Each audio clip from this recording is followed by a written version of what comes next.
दिल्ली शहर के सबसे पॉश इलाके में स्थित कपूर हवेली की दीवारें संगमरमर से बनी थीं, जो बाहर से जितनी भव्य और शानदार दिखती थीं, अंदर से उतनी ही ठंडी और कठोर थीं।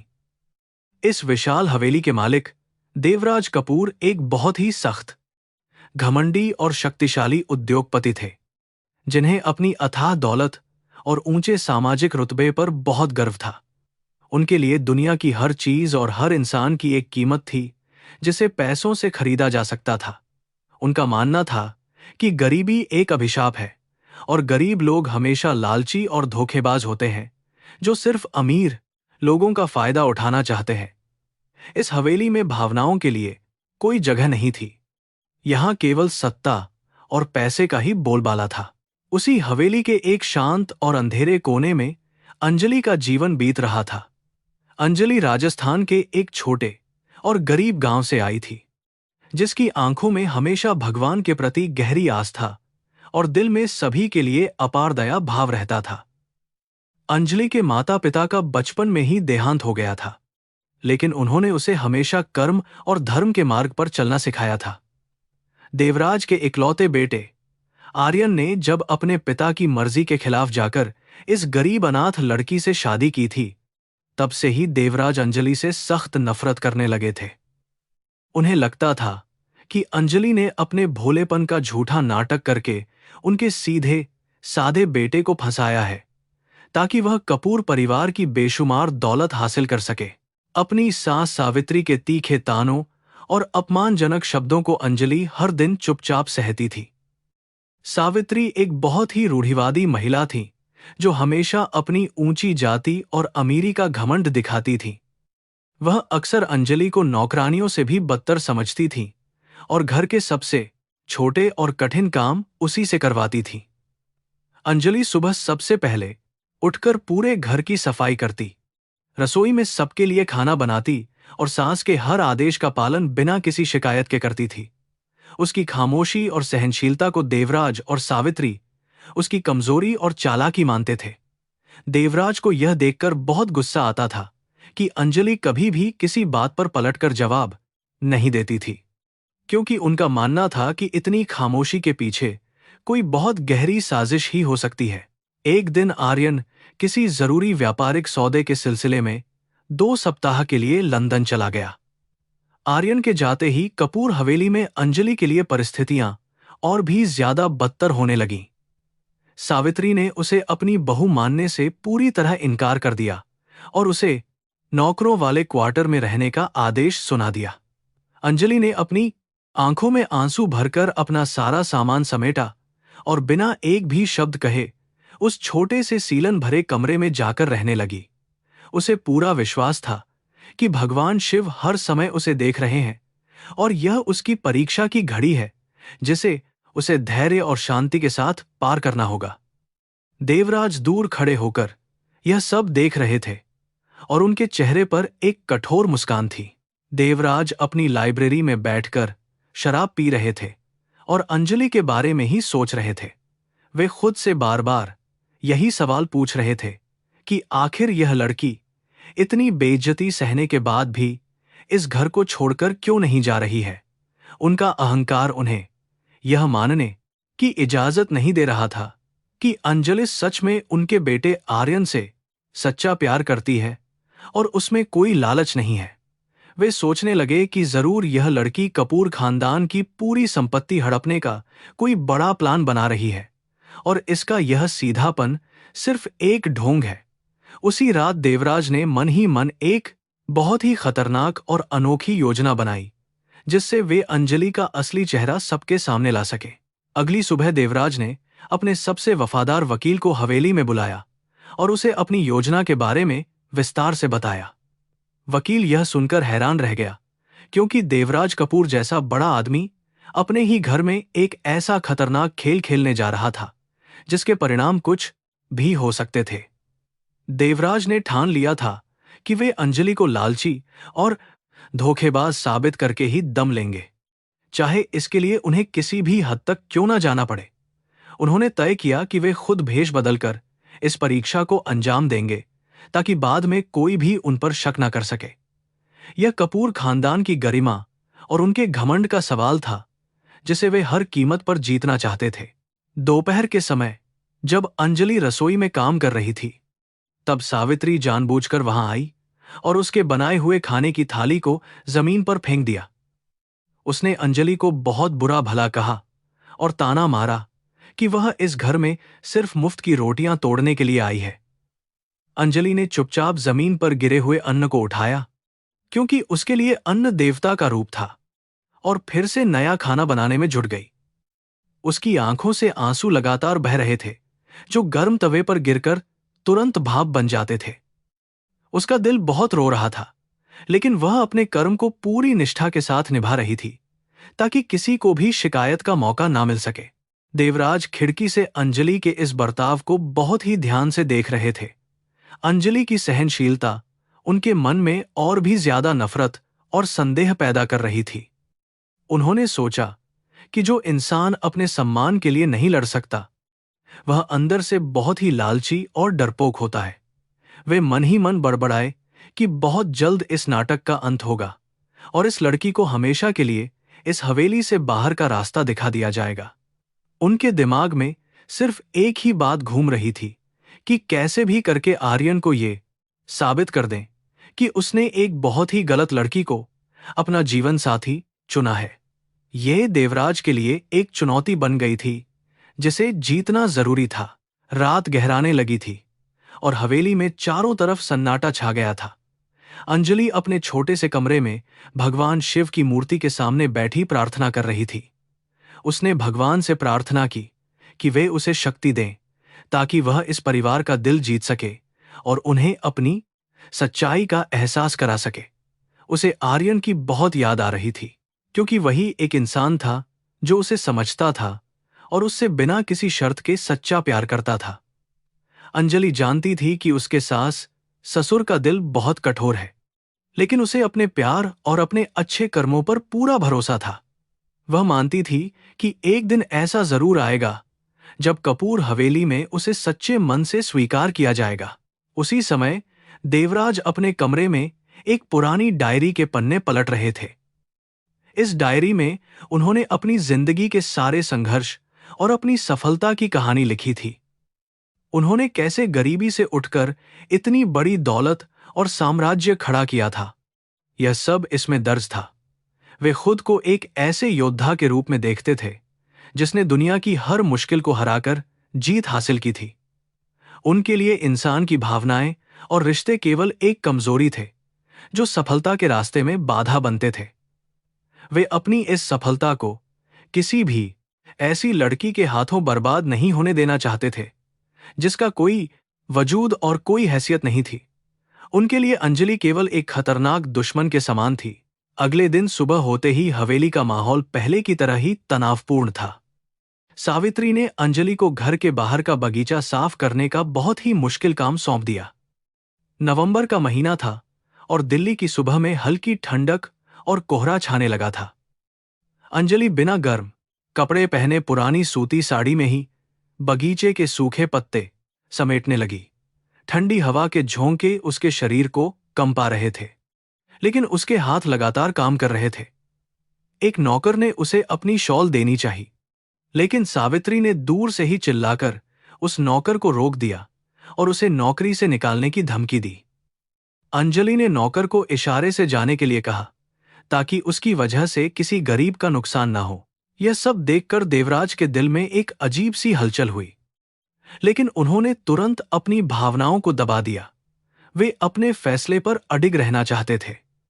उन्होंने अपने एक खास आदमी को फोन किया और उसे कुछ अजीबोगरीब चीजें लाने का आदेश दिया।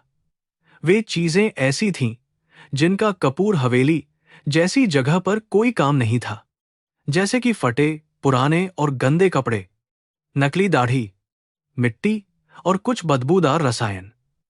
फोन रखने के बाद देवराज के चेहरे पर एक शैतानी मुस्कान आ गई। उन्हें यकीन था कि उनकी यह योजना पूरी तरह से सफल होगी और अंजलि अपनी असलियत छिपा नहीं पाएगी। वह अपनी योजना को आज रात ही अंजाम देने वाले थे, ताकि इस ड्रामे का हमेशा के लिए अंत हो सके। शाम ढलते ही अंजलि ने भगवान की आरती की और पूरे घर में दिए जलाए। रोशनी से जगमगाती हवेली की सुंदरता और भी ज्यादा बढ़ गई थी। लेकिन अंजलि का दिल अभी भी उदास और अकेला था। उसने रसोई में जाकर रात का भोजन तैयार किया और डाइनिंग टेबल पर बहुत ही सलीके से सजाया।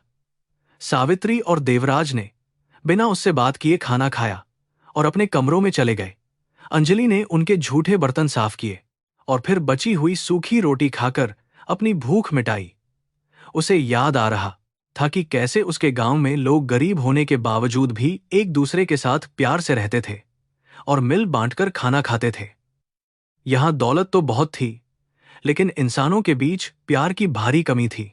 रात के 11 बज चुके थे और हवेली के सभी नौकर अपने अपने कमरों में जा चुके थे। देवराज ने अपने कमरे का दरवाजा अंदर से बंद कर लिया और शीशे के सामने खड़े हो गए। उन्होंने अपने महंगे कपड़े उतारे और अपने आदमी द्वारा लाए गए उन फटे पुराने और बदबूदार कपड़ों को पहन लिया।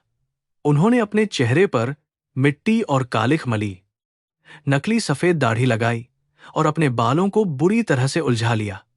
कुछ ही मिनटों में दिल्ली का सबसे मशहूर और अमीर उद्योगपति एक भिखारी के रूप में बदल चुका था।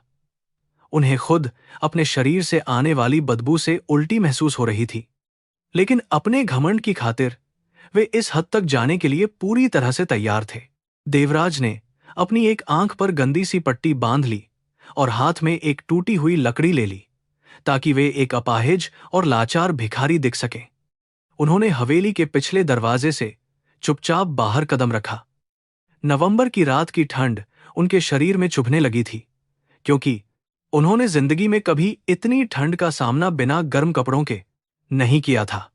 वे हवेली के विशाल लोहे के गेट के बाहर जाकर बैठ गए और एक भिखारी की तरह कांपने की एक्टिंग करने लगे।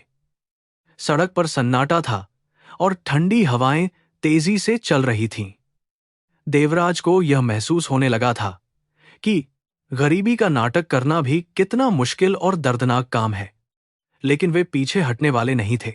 तभी अचानक आसमान में काले बादल छाने लगे और मौसम पूरी तरह से बदल गया। ठंडी हवाओं के साथ बारिश की कुछ बूंदें गिरने लगीं, जो धीरे धीरे तेज बारिश में बदल गईं। देवराज बारिश में पूरी तरह से भीगने लगे और ठंड के मारे उनके दांत किटकिटाने लगे। वे हवेली के मुख्य दरवाजे की तरफ खिसक गए ताकि बारिश से थोड़ा बच सकें। उनकी असली परीक्षा अब शुरू होने वाली थी। उन्होंने जोर जोर से खांसना और दर्द से कराहना शुरू कर दिया ताकि अंदर किसी को उनकी आवाज सुनाई दे। वे चाहते थे कि अंजलि बाहर आए और इस गंदे, बदबूदार भिखारी को देखकर अपना असली लालची और निर्दयी रूप दिखाए। उन्हें यकीन था कि वह उन्हें गालियां देकर वहां से भगा देगी। बारिश का शोर बढ़ता जा रहा था और हवेली के अंदर अंजलि अपने कमरे में लेटी हुई थी। अचानक उसे बाहर से किसी के खांसने और कराहने की धीमी आवाज सुनाई दी। उसने तुरंत खिड़की से बाहर झांका तो देखा कि हवेली के गेट के पास एक बूढ़ा और लाचार भिखारी बारिश में भीग रहा है। उसका दिल यह देखकर बहुत दुखी हुआ और उसने बिना एक पल की देरी किए अपना छाता उठाया और बाहर की तरफ भागने लगी। लेकिन तभी हवेली के हॉल में सावित्री आ गई और उसने अंजलि को इतनी रात में बाहर जाने से रोक दिया। सावित्री ने गुस्से में कहा कि बाहर कोई कुत्ता होगा। तुम्हें इतनी रात में बाहर जाकर अपनी जान खतरे में डालने की कोई जरूरत नहीं है। अंजलि ने हाथ जोड़कर अपनी सास से विनती की कि बाहर कोई इंसान बहुत तकलीफ में है और उसे मदद की जरूरत है। लेकिन सावित्री ने उसे डांटते हुए कहा कि अगर वह बाहर गई तो उसे इस घर से हमेशा के लिए निकाल दिया जाएगा। अंजलि के सामने अब एक बहुत बड़ा धर्म संकट खड़ा हो गया था।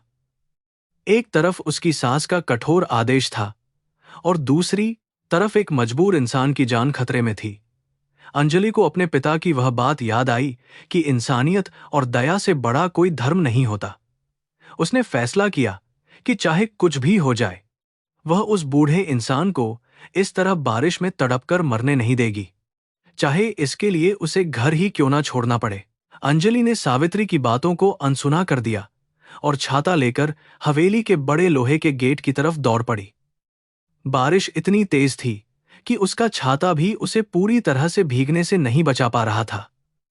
जब वह गेट के पास पहुंची तो उसने देखा कि भिखारी ठंड से बुरी तरह कांप रहा है और उसकी हालत बहुत खराब है।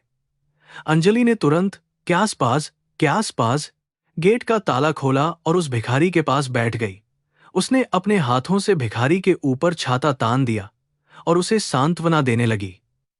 देवराज, जो भिखारी के वेश में थे, अंजलि को देखकर पूरी तरह से सन्न रह गए। उन्हें बिल्कुल भी उम्मीद नहीं थी कि यह लड़की इतनी रात को अपनी परवाह किए बिना बाहर आ जाएगी। अंजलि ने बहुत ही प्यार और सम्मान के साथ उस गंदे और बदबूदार भिखारी के कंधे पर हाथ रखा और उससे पूछा कि क्या वह ठीक है। भिखारी के कपड़ों से आने वाली भयानक बदबू से अंजलि को कोई परेशानी नहीं थी। उसकी आंखों में सिर्फ और सिर्फ दया और करुणा के भाव थे। देवराज ने अपनी कांपती हुई आवाज में कहा कि उन्हें बहुत भूख लगी है और ठंड के कारण उनकी जान निकल रही है। अंजलि की आंखों में यह सुनकर आंसू आ गए। उसने बिना कुछ सोचे समझे भिखारी को अपने सहारे से उठाया और हवेली के पिछले हिस्से में बने सर्वेंट क्वार्टर के सुरक्षित बरामदे की तरफ ले जाने लगी। देवराज का दिल इस अनजान लड़की की दयालुता देखकर जोर से धड़कने लगा था। अंजलि ने भिखारी को एक सूखी जगह पर बिठाया और तुरंत अपने कमरे से अपनी इकलौती गर्म शॉल लाकर उस अनजान बूढ़े के कंधों पर लपेट दी। यह वही शॉल थी जो आर्यन ने उसे शादी के बाद पहली सर्दियों में बड़े प्यार से गिफ्ट की थी और जो अंजलि के लिए बहुत ही कीमती थी। अंजलि ने अपनी परवाह किए बिना अपनी सबसे अनमोल चीज उस भिखारी को दे दी। फिर वह भागकर रसोई में गई और वहां से अपने हिस्से का रखा हुआ थोड़ा सा खाना और एक गिलास गर्म पानी लेकर आई। उसने अपने हाथों से उस भिखारी को खाना खिलाना शुरू किया। देवराज के गले से निवाला नीचे नहीं उतर रहा था। उनका अहंकार अब धीरे धीरे शर्मिंदगी और पश्चाताप में बदलने लगा था। रात के इस अंधेरे में और तेज बारिश के शोर के बीच एक बहुत ही अमीर और घमंडी उद्योगपति आज अपने ही घर में एक गरीब लड़की के सामने हार रहा था। अंजलि की निस्वार्थ सेवा और उसका पवित्र दिल देवराज कपूर के बनाए हुए सारे भ्रमों और संदेहों को तोड़ रहा था। देवराज को यह एहसास होने लगा था कि उन्होंने इस मासूम लड़की को पहचानने में बहुत बड़ी गलती की है। यह रात उनके जीवन की सबसे लंबी और सबसे बड़ी सीख देने वाली रात बनने वाली थी। अंजलि अब भी भिखारी को खाना खिलाने में व्यस्त थी और उसके चेहरे पर एक बहुत ही सुकून भरी मुस्कान थी, जैसे उसने आज भगवान की साक्षात पूजा कर ली हो। देवराज की आंखें अब नम होने लगी थीं। अंजलि के हाथों से खिलाए गए उस साधारण से भोजन का स्वाद देवराज को दुनिया के सबसे महंगे और स्वादिष्ट पकवानों से भी ज्यादा मीठा लग रहा था। यह सिर्फ रोटी और सब्जी नहीं थी, बल्कि इसमें अंजलि की निस्वार्थ सेवा, पवित्रता और अथाह प्रेम मिला हुआ था। देवराज, जिन्होंने जीवन भर केवल सोने और चांदी के बर्तनों में खाया था, आज एक मिट्टी के प्याले में पानी पीकर खुद को धन्य महसूस कर रहे थे। उनका कठोर हृदय, जो सिर्फ व्यापार और मुनाफे की भाषा समझता था, आज भावनाओं के एक अनजान तूफान में बुरी तरह से घिर गया था। देवराज की आंखें फटी रह गईं जब उन्होंने देखा कि अंजलि ने ठंड से कांपते हुए भी अपनी शॉल उनके गंदे शरीर पर लपेट दी थी। इस शॉल की कीमत देवराज के लिए कुछ नहीं थी, लेकिन अंजलि के लिए यह आर्यन के प्यार की निशानी थी। देवराज को याद आया कि कैसे उन्होंने इस लड़की को हमेशा लालची और धोखेबाज समझा था। उनके मन में उठ रहे पश्चाताप के भाव अब उनके चेहरे पर भी साफ नजर आने लगे थे। लेकिन अंजलि को यह सब एक भिखारी का दुख लग रहा था। बारिश की तेज बूंदें टिन की छत पर गिरकर शोर मचा रही थीं।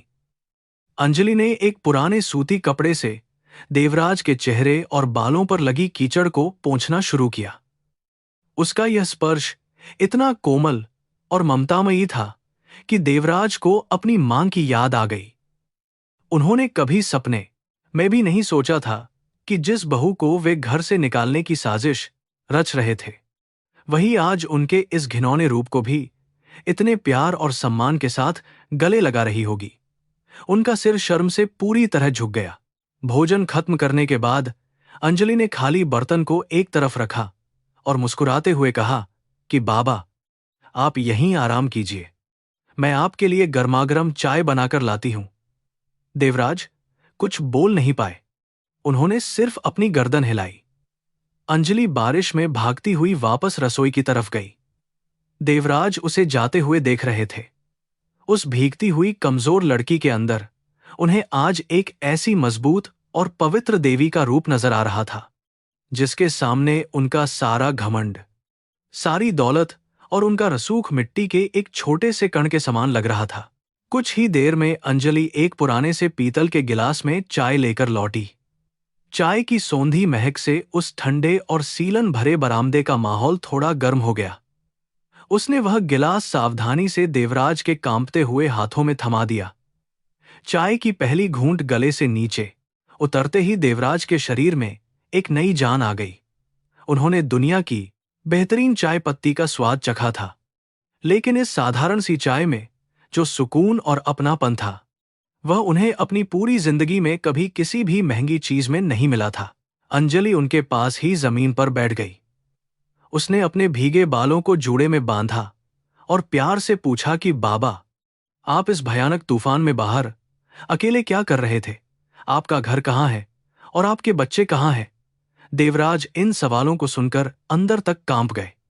उनके पास एक बड़ा महल था और एक होनहार बेटा था, लेकिन आज वे अपनी नजरों में इतने गिर चुके थे कि खुद को बेघर और अनाथ महसूस कर रहे थे। उन्होंने अपनी आवाज बदलकर बस इतना कहा कि मेरा इस दुनिया में कोई नहीं है। यह सुनकर अंजलि की आंखों से आंसू छलक पड़े। उसने देवराज के गंदे हाथों को अपने कोमल हाथों में ले लिया और कहा कि ऐसा मत कहिए बाबा, भगवान हर किसी के साथ होते हैं। आज से आप मुझे अपनी बेटी समझ सकते हैं। जब तक मैं यहां हूं, आपको कभी भूखा नहीं सोने दूंगी। देवराज का दिल यह सुनकर जोर से धड़क उठा। जो लड़की खुद इस घर में इतनी प्रताड़ित थी, जिसे 2 वक्त की रोटी मुश्किल से मिलती थी, वह आज एक अनजान भिखारी का पेट भरने का बहुत बड़ा वादा कर रही थी। देवराज चुपचाप अंजलि का चेहरा देख रहे थे। लालटेन की मध्यम रोशनी में उसका चेहरा किसी देवी की मूर्ति की तरह चमक रहा था। उसके कपड़ों पर कई जगह पैबंद लगे थे और वह बहुत थकी हुई लग रही थी। देवराज ने महसूस किया कि अंजलि की यह हालत उनकी पत्नी सावित्री के जुल्मों का सीधा नतीजा थी। उन्हें अपने आप पर बहुत गुस्सा आ रहा था कि उन्होंने अपनी झूठी शान के लिए इस मासूम लड़की को कितनी बड़ी सजा दी है। उनका सारा अहंकार अब धीरे धीरे आंसुओं में बदलकर उनकी आंखों से बहने के लिए तैयार था। अंजलि ने भिखारी को चुप देखकर सोचा कि शायद वह दर्द से परेशान है। उसने अपनी बातों से उसे बहलाने की कोशिश की। उसने कहा कि बाबा, मेरी माँ कहती थी कि इस दुनिया में हर इंसान का जन्म किसी खास वजह से होता है। हमारे अच्छे और बुरे कर्म ही हमारी असली दौलत होते हैं। पैसा तो आज है और कल नहीं रहेगा, लेकिन हमारा धर्म और हमारे संस्कार हमेशा हमारे साथ रहते हैं। देवराज के कानों में यह बातें किसी पवित्र मंत्र की तरह गूंज रही थीं। उनका पूरा शरीर एक अजीब सी सिहरन से कांप रहा था। देवराज ने जिंदगी में सिर्फ एक ही चीज सीखी थी, पैसा कमाना। उन्होंने कभी कर्म, धर्म या दया जैसे शब्दों पर विश्वास नहीं किया था। वे सोचते थे कि ये सब गरीबों की कमजोरियां हैं, लेकिन आज एक भिखारी के रूप में जमीन पर बैठकर उन्हें समझ आ रहा था कि असली कमजोरी उनके अंदर थी। उन्होंने अपने ही बेटे की खुशी को अपनी झूठी प्रतिष्ठा के लिए कुर्बान कर दिया था। अंजलि के एक एक शब्द उनके दिल पर किसी भारी हथौड़े की तरह चोट कर रहे थे और उनकी सोई हुई आत्मा को पूरी तरह से जगा रहे थे। अंजलि ने आगे कहा कि आप जानते हैं बाबा, इस बड़ी सी हवेली में रहने वाले लोग बहुत अमीर हैं, लेकिन उनका दिल बहुत गरीब है। उनके पास प्यार करने का समय ही नहीं है। मेरे ससुर जी, जो इस घर के मालिक हैं, वे बहुत कठोर हैं। उन्हें लगता है कि मैं उनके बेटे के पैसों के लिए यहां आई हूं, लेकिन मैं उन्हें कैसे बताऊं कि मुझे उनका एक पैसा भी नहीं चाहिए। मुझे तो सिर्फ अपने परिवार का प्यार और सम्मान चाहिए। यह बात सुनते ही देवराज की सांसें जैसे गले में ही अटक कर रह गईं। देवराज ने अपने चेहरे पर बंधी गंदी पट्टी को थोड़ा सा नीचे खिसकाया ताकि वे अंजलि की आंखों में सच्चाई देख सके। अंजलि की आंखों में आंसुओं की चमक थी, लेकिन उनमें कोई झूठ या फरेब नहीं था। उसकी आंखें एक साफ और पवित्र नदी की तरह थीं, जिसके आर पार आसानी से देखा जा सकता था। देवराज को महसूस हुआ कि उन्होंने इस नदी में हमेशा गंदगी ही तलाशी है। उन्हें पहली बार अपने आप पर इतनी घिन आ रही थी कि वे धरती के फटने और उसमें समा जाने की मन ही मन भगवान से प्रार्थना कर रहे थे। बारिश अब थोड़ी धीमी हो चुकी थी, लेकिन ठंडी हवाओं का कहर अभी भी जारी था। अंजलि ने अपनी साड़ी के पल्लू से खुद को ढकने की कोशिश की, लेकिन वह ठंड से लगातार कांप रही थी। देवराज ने यह देखा और उनका दिल तड़प उठा। उन्होंने अपनी शॉल उतारकर अंजलि को वापस देनी चाही, लेकिन अंजलि ने उनका हाथ पकड़ लिया। उसने कहा कि बाबा, आप बूढ़े और बीमार हैं। आपको इस शॉल की ज्यादा जरूरत है। मैं जवान हूं। ठंड मेरा कुछ नहीं बिगाड़ सकती। देवराज उसकी इस महानता के सामने पूरी तरह से निहत्थे हो चुके थे। अंजलि की उंगलियों का स्पर्श जब देवराज के हाथों पर पड़ा तो उन्हें एक अजीब ऊर्जा का एहसास हुआ। यह ऊर्जा किसी चमत्कार से कम नहीं थी जो देवराज कल तक खुद को भगवान समझते थे, आज एक साधारण लड़की के सामने नतमस्तक थे। उन्हें समझ आ गया था कि असली रानी तो अंजलि है, जो अपनी दया से किसी का भी दिल जीत सकती है। कपूर हवेली की सारी दौलत अंजलि के पवित्र चरित्र के आगे पूरी तरह फीकी लग रही थी। उन्होंने मन ही मन तय कर लिया कि वे अपनी इस गलती को हर हाल में सुधारेंगे। रात के करीब 2 बज चुके थे। अंजलि को कल सुबह जल्दी उठकर फिर से घर के सारे काम करने थे। उसने देवराज से कहा कि बाबा, अब मुझे जाना होगा। आप आराम से सो जाइए। सुबह मैं आपके लिए नाश्ता लेकर आऊंगी। और हां, अगर मेरे ससुर जी आपको यहां देख लें तो डरना मत, मैं उन्हें समझा दूंगी। अंजलि की इन बातों ने देवराज को अंदर तक झकझोर कर रख दिया। जो ससुर उस लड़की की जान का दुश्मन बना हुआ था, उसी ससुर से वह इस अनजान भिखारी को बचाने की बात कर रही थी। अंजलि वहां से उठकर अपने छोटे से कमरे की तरफ चली गई। देवराज उसी बरामदे में अकेले बैठे रहे। उनकी आंखों से आंसू लगातार बह रहे थे। उन्होंने अपनी जिंदगी में कभी किसी के सामने आंसू नहीं बहाए थे, लेकिन आज उनके आंसुओं को रोकने वाला कोई नहीं था। वे रो रहे थे अपने अहंकार पर, अपनी क्रूरता पर और अपनी अंधी दौलत पर। उन्होंने अपने हाथों से अपने ही बेटे की जिंदगी को नर्क बना दिया था। वे रात भर उसी जमीन पर बैठे रहे और अपने किए हुए हर एक पाप का प्रायश्चित आंसुओं से करते रहे। ठंड की वजह से देवराज का शरीर अकड़ गया था, लेकिन उनके दिल में एक नई आग जल रही थी।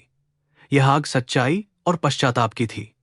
उन्होंने उस शॉल को कसकर ओढ़ लिया जिसमें से अंजलि की अच्छाई और त्याग की खुशबू आ रही थी। वे शॉल को अपनी छाती से लगाए रहे। उन्होंने महसूस किया कि यही वह असली धन है जिसे वे अपनी पूरी जिंदगी में कभी नहीं कमा पाए थे। वे सोच रहे थे कि सुबह होते ही वे अपने असली रूप में अंजलि के सामने जाएंगे और उससे अपने हर बुरे व्यवहार की माफी मांगेंगे। हवेली के बाहर का मौसम अब शांत होने लगा था। बारिश पूरी तरह से रुक चुकी थी और आसमान में कुछ तारे टिमटिमाने लगे थे। यह बदला हुआ मौसम देवराज के अंदर आए बदलाव का ही प्रतीक लग रहा था। उनके अंदर का वह घमंडी और कठोर राजा मर चुका था और उसकी जगह एक ऐसा इंसान जन्म ले चुका था जिसके दिल में दया और प्यार की भावना थी। वे उस फटे और गंदे लिबास में भी खुद को एक सच्चा राजा महसूस कर रहे थे, क्योंकि आज उन्होंने इंसानियत का असली मतलब सीख लिया था। सुबह की पहली किरण के साथ ही कपूर हवेली में हलचल शुरू हो गई। नौकर अपने कामों में लग गए। देवराज चुपचाप वहां से उठे और पिछले दरवाजे से हवेली के अंदर अपने कमरे में चले गए।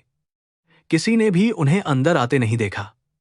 कमरे में पहुंचकर उन्होंने सबसे पहले वे गंदे कपड़े उतारे और गर्म पानी से स्नान किया।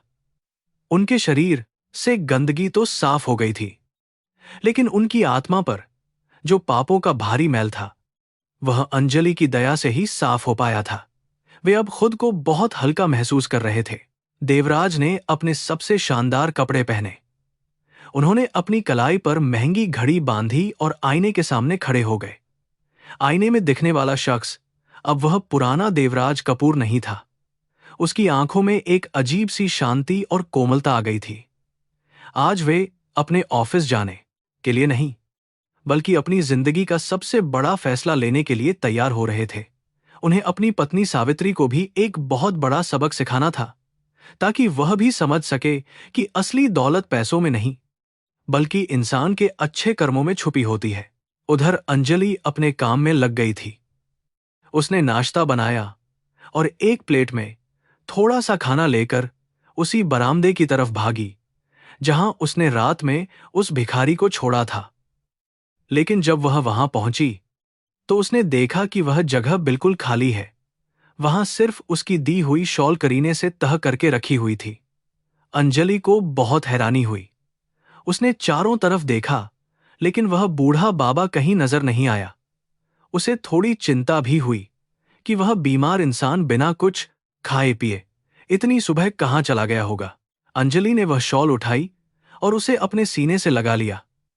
उसे लगा कि शायद भगवान शिव ही उस भिखारी के रूप में उसकी परीक्षा लेने आए थे। उसने आसमान की तरफ देखकर हाथ जोड़े और भगवान को धन्यवाद दिया कि उन्होंने उसे सही रास्ते पर चलने की हिम्मत दी।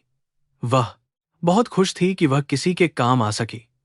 अंजलि शॉल लेकर वापस हवेली के अंदर जाने लगी, इस बात से पूरी तरह अनजान कि आज का दिन उसके जीवन में एक बहुत बड़ा और सुखद तूफान लेकर आने वाला है, जो सब कुछ बदल देगा।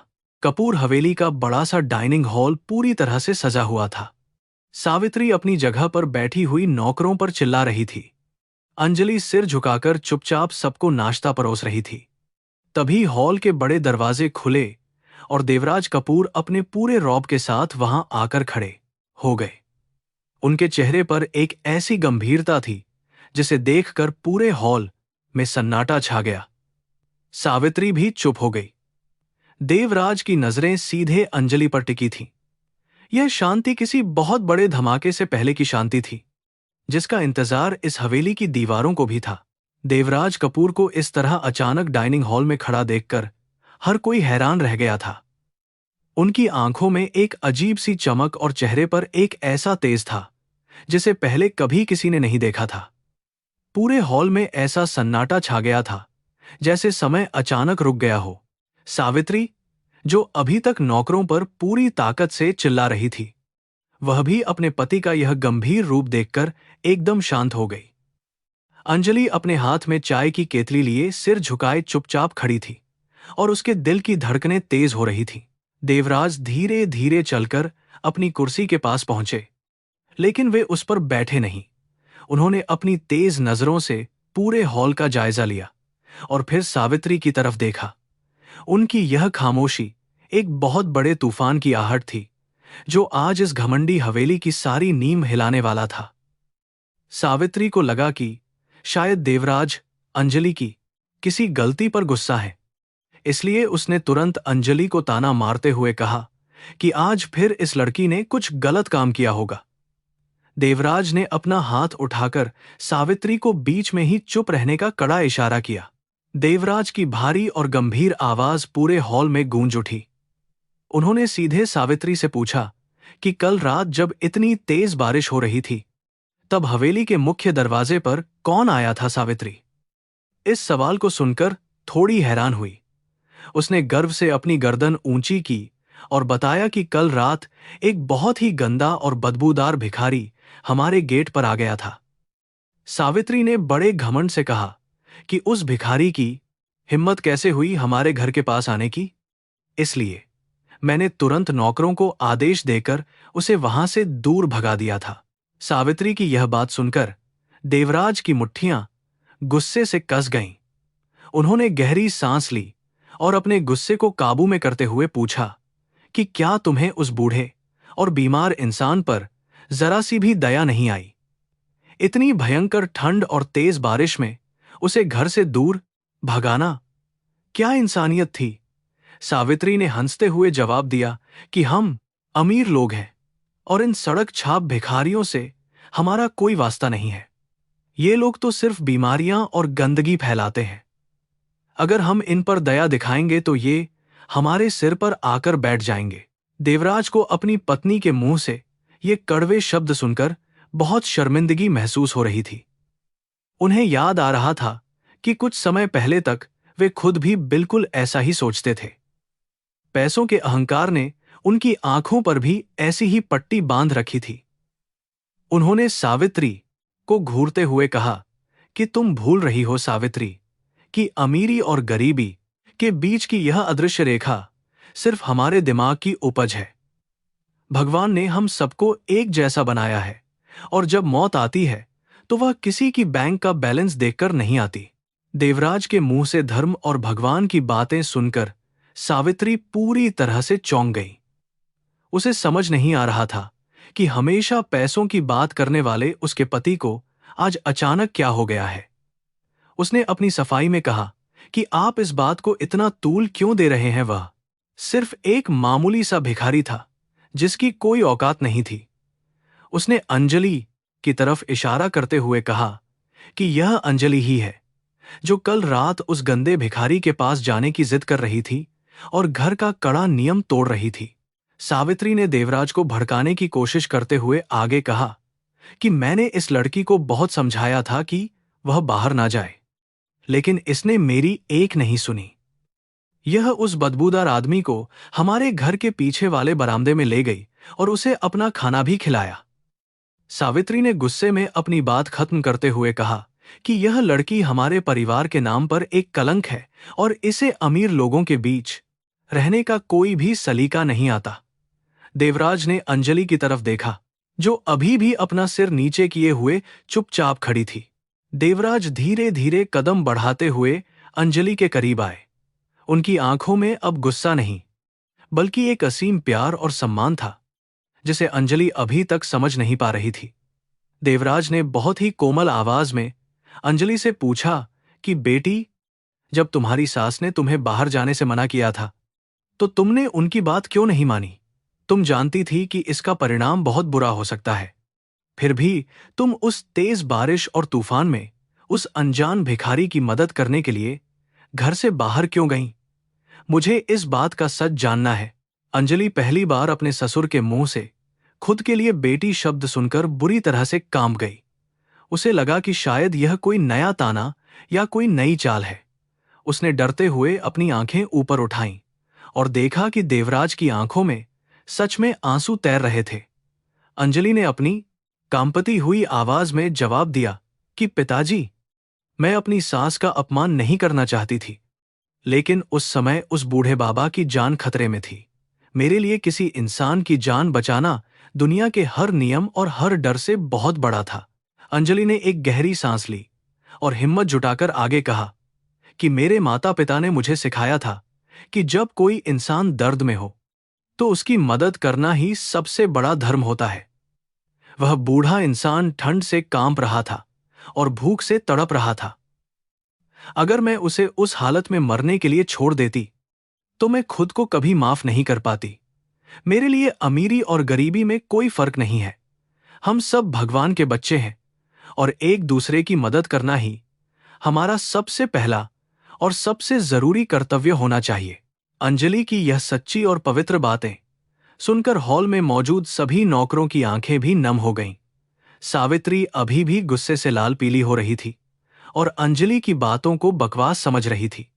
उसने बीच में टोकते हुए कहा कि यह सब झूठी बातें हैं। यह लड़की सिर्फ महान बनने का नाटक कर रही है। देवराज ने सावित्री की तरफ इतनी तेज नजर से देखा कि सावित्री की बोलती तुरंत बंद हो गई। देवराज ने अंजलि के सिर पर बड़े प्यार से अपना हाथ रखा, जिसे देखकर पूरे घर के लोगों को अपनी आंखों पर यकीन नहीं हुआ। देवराज ने भारी आवाज में कहा कि अंजलि बिल्कुल सच कह रही है। हम लोगों ने पैसे के लालच में आकर अपनी इंसानियत को पूरी तरह से मार दिया है। हम इस हवेली की ऊंची दीवारों के अंदर रहकर खुद को बहुत सुरक्षित समझते हैं, लेकिन सच तो यह है कि हमने अपने दिलों के चारों तरफ नफरत और घमंड की एक बहुत ही मजबूत दीवार बना ली है। कल रात की उस तेज बारिश ने मुझे दिखा दिया है कि हमारी यह दौलत कितनी खोखली है और हम अंदर से कितने गरीब और कितने ज्यादा लाचार इंसान बन चुके। एम सावित्री को लगा कि देवराज का दिमाग खराब हो गया है। उसने घबराते हुए कहा कि आप यह कैसी बातें कर रहे हैं? हम शहर के सबसे अमीर और सम्मानित लोग हैं। उस एक मामूली भिखारी की वजह से आप अपने ही परिवार का इस तरह से अपमान क्यों कर रहे हैं? देवराज ने एक दर्द भरी मुस्कान के साथ कहा कि वह कोई मामूली भिखारी नहीं था सावित्री। वह इंसान इस घर में हमारी सच्चाई का आईना लेकर आया था। उस भिखारी ने मुझे मेरी जिंदगी की सबसे बड़ी और सबसे कड़वी सच्चाई का सीधा दर्शन करा दिया है। देवराज की बातें सुनकर अंजलि को भी बहुत हैरानी हो रही थी। उसे समझ नहीं आ रहा था कि जो ससुर कल तक उसे देखना भी पसंद नहीं करते थे, वे आज अचानक उस भिखारी के पक्ष में इतनी बड़ी बड़ी बातें क्यों कर रहे हैं। उसे लगा कि शायद भगवान शिव ने ही उनके ससुर के दिल में यह चमत्कार किया है। अंजलि ने धीरे से कहा कि पिताजी, वह बाबा बहुत लाचार थे, लेकिन उनके चेहरे पर एक अजीब सी शांति थी। मुझे खुशी है कि मैं उनके थोड़े से काम आ सकी और उन्हें थोड़ा सा आराम दे सकी। देवराज ने अंजलि की तरफ देखकर कहा कि बेटी, तुमने कल रात सिर्फ एक भिखारी की जान नहीं बचाई है, बल्कि तुमने एक मरे हुए इंसान को नया जीवन दिया है। तुमने अपने हिस्से का खाना उसे खिलाया, अपनी सबसे कीमती शॉल उसे ओढ़ा दी। तुम्हारी उस एक शॉल की गर्मी ने एक पत्थर दिल इंसान के जमे हुए अहंकार को पूरी तरह से पिघला दिया है। देवराज की इन बातों में जो रहस्य छुपा हुआ था, उसे हवेली का कोई भी सदस्य समझ नहीं पा रहा था। सभी लोग एक दूसरे का चेहरा बहुत ही अजीबोगरीब नजरों से देख रहे थे। सावित्री ने चिढ़ते हुए कहा कि आप बात को गोल गोल क्यों घुमा रहे हैं? साफ साफ बताइए कि आप क्या कहना चाहते हैं। क्या आप चाहते हैं कि हम इस अनपढ़ और गरीब लड़की के सामने सिर झुकाएं? यह लड़की हमारे बेटे को फंसाकर हमारे घर में आई है और मैं इसे कभी भी अपनी बहू नहीं मानूंगी।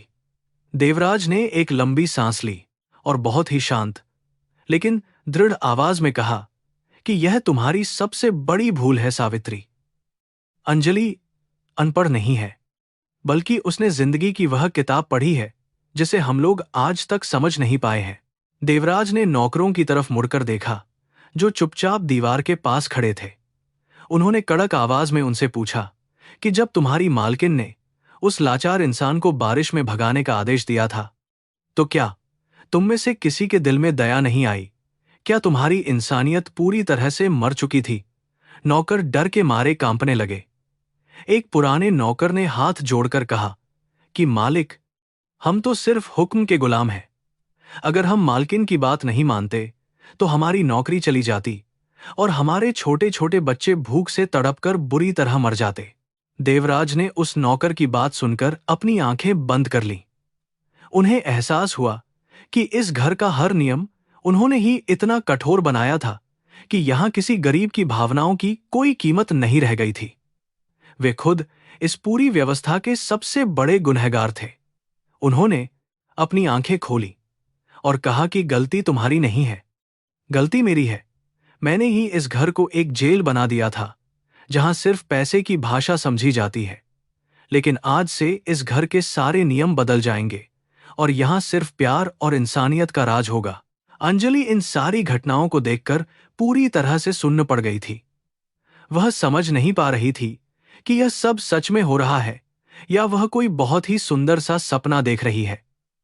उसने कभी नहीं सोचा था कि देवराज कपूर जैसा कठोर इंसान कभी अपनी गलती मान सकता है और सबके सामने इस तरह से पश्चाताप कर सकता है। अंजलि ने मन ही मन भगवान को धन्यवाद दिया कि उन्होंने कपूर परिवार के ऊपर अपनी कृपा बरसाई है। उसे लगा कि आर्यन जब वापस आएगा तो यह सब देखकर वह बहुत ही ज्यादा खुश होगा। देवराज ने अपनी जेब में हाथ डाला। उनका यह छोटा सा इशारा पूरे हॉल के माहौल को और भी ज्यादा रहस्यमयी बना रहा था। सावित्री की धड़कनें तेज होने लगी थीं, क्योंकि वह जानती थी कि देवराज जब भी ऐसा शांत रूप धारण करते हैं तो कोई बहुत बड़ा फैसला लेते हैं। देवराज ने सावित्री की आंखों में सीधे देखते हुए कहा कि तुम बार बार उस भिखारी की औकात की बात कर रही हो ना? क्या तुम सच में जानना चाहती हो कि वह गंदा, बदबूदार और लाचार भिखारी असल में कौन था जो कल रात हमारे घर पर आया था? सावित्री ने पूरी तरह से झल्लाते हुए जवाब दिया कि मुझे कोई दिलचस्पी नहीं है यह जानने में कि सड़क पर रहने वाला वह कूड़ा कौन था। मुझे सिर्फ इस बात से मतलब है कि इस लड़की ने मेरे आदेश का उल्लंघन किया है और इसे इसकी कड़ी सजा जरूर मिलनी चाहिए। देवराज के चेहरे पर एक दर्दनाक और तीखी मुस्कान आ गई। उन्होंने कहा कि सजा तो मिलेगी सावित्री, लेकिन अंजलि को नहीं, बल्कि उस इंसान को मिलेगी जिसने इस घर में नफरत का बीज बोया है। वह भिखारी कोई और नहीं था, बल्कि मेरी ही आत्मा का एक हिस्सा था। देवराज के इन रहस्यमयी शब्दों ने सभी को और भी ज्यादा उलझन में डाल दिया था। कोई भी यह नहीं समझ पा रहा था कि देवराज असल में किस दिशा में बात कर रहे हैं। अंजलि भी बहुत ही गौर से अपने ससुर का चेहरा देख रही थी। उसे महसूस हो रहा था कि देवराज कोई बहुत बड़ा बोझ अपने सीने से उतारने की कोशिश कर रहे हैं। देवराज ने अपनी आंखें बंद कीं और कल रात की उन भयानक और दर्दनाक यादों को याद करने लगे जब वे बारिश में पूरी तरह से भीग रहे थे और ठंड से कांप रहे थे। बाहर मौसम बिल्कुल साफ हो चुका था और सूरज की सुनहरी किरणें खिड़की से होकर डाइनिंग हॉल के अंदर आ रही थीं। यह धूप इस बात का संकेत थी कि कपूर हवेली पर छाए हुए नफरत और गलतफहमियों के काले बादल अब हमेशा के लिए छंटने वाले हैं। देवराज ने अपनी आंखें खोलीं और एक गहरी सांस लेकर खुद को उस बड़े खुलासे के लिए तैयार किया जो पूरे परिवार की नींद को हिलाकर रख देने वाला था। उन्होंने तय कर लिया था कि अब उनके और उनके परिवार के बीच कोई भी झूठा रहस्य या घमंड का पर्दा नहीं रहेगा। देवराज ने अपने हाथ में पकड़ी हुई उस शॉल को धीरे से सबके सामने उठाया जिसे अंजलि ने कल रात उस लाचार भिखारी को ओढ़ाया था। डाइनिंग हॉल में मौजूद सभी लोगों की नजरें उस साधारण सी सूती शॉल पर टिक गईं। देवराज की आंखों से अब आंसुओं की धारा बहने लगी थी। उन्होंने भारी और कांपती हुई आवाज में कहा कि यह शॉल सिर्फ एक कपड़े का टुकड़ा नहीं है, बल्कि यह मेरे घमंड की चिता की राख है।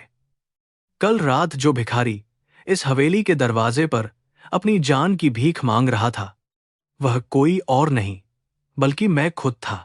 यह सच्चाई सुनते ही पूरे डाइनिंग हॉल में जैसे एक जोरदार बम फट गया। सावित्री के पैरों तले जमीन खिसक गई और वह धड़ाम से अपनी कुर्सी पर गिर पड़ी। उसके चेहरे का रंग पूरी तरह से उड़ चुका था। अंजलि ने अपनी दोनों आंखों को हाथों से ढक लिया क्योंकि उसे अपने कानों पर बिल्कुल भी विश्वास नहीं हो रहा था। नौकरों की तो सांसें ही रुक गई थीं। सावित्री ने हकलाते हुए कहा कि आप यह क्या मजाक कर रहे हैं? आप इतने बड़े आदमी होकर एक भिखारी का गंदा रूप कैसे धारण कर सकते हैं?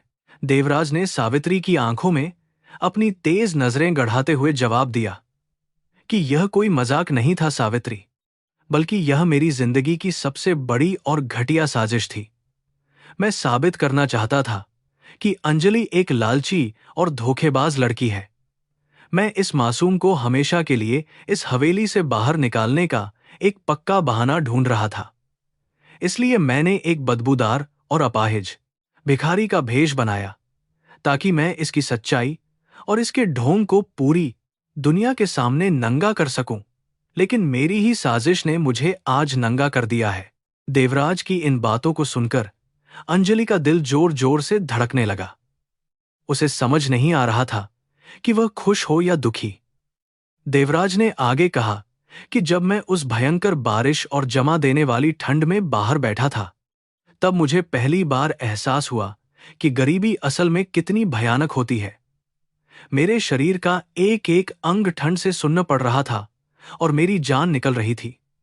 तब मैंने जाना कि जिन गरीबों को मैं कीड़े मकोड़े समझता था, वे हर दिन कितनी बड़ी और दर्दनाक लड़ाई लड़ते हैं। देवराज ने सावित्री की तरफ उंगली उठाते हुए कहा कि जब मैंने तुम्हारी और नौकरों की कठोर आवाजें सुनी जो मुझे वहां से खदेड़ रहे थे, तो मेरा दिल टूट गया।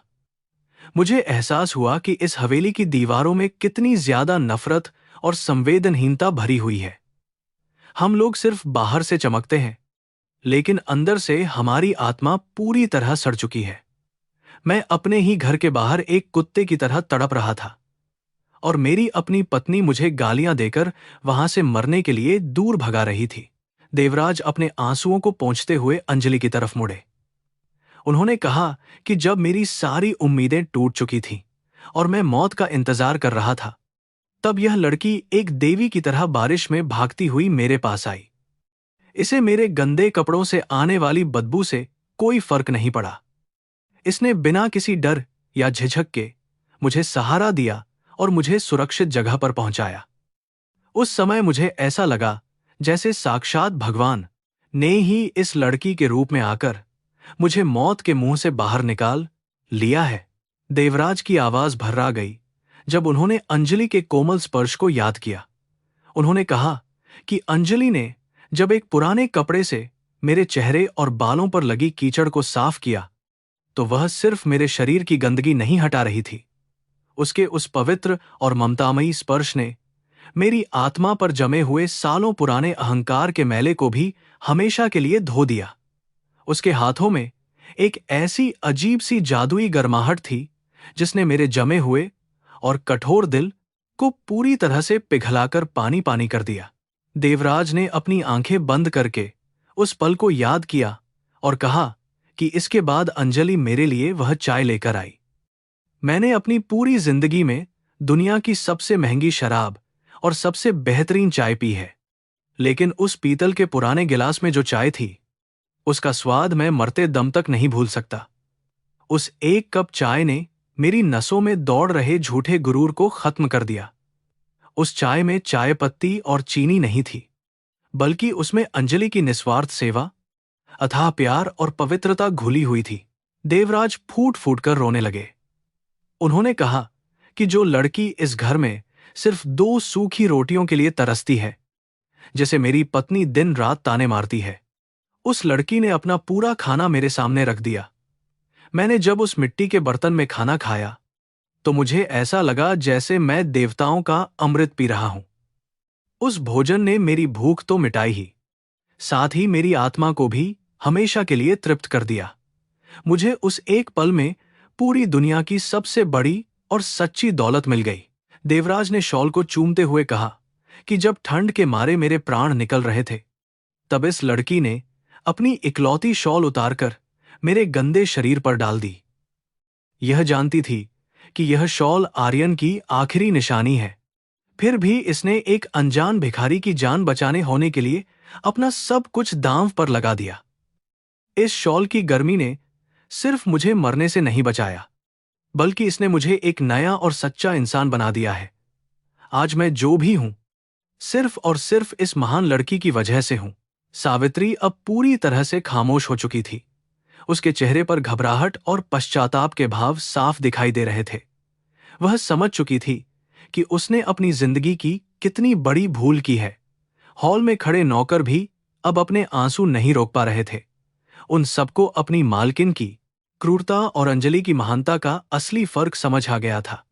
हवेली का वह विशाल डाइनिंग हॉल आज एक पवित्र मंदिर बन गया था, जहां अहंकार की हार और निस्वार्थ प्रेम की बहुत बड़ी और ऐतिहासिक जीत हुई थी।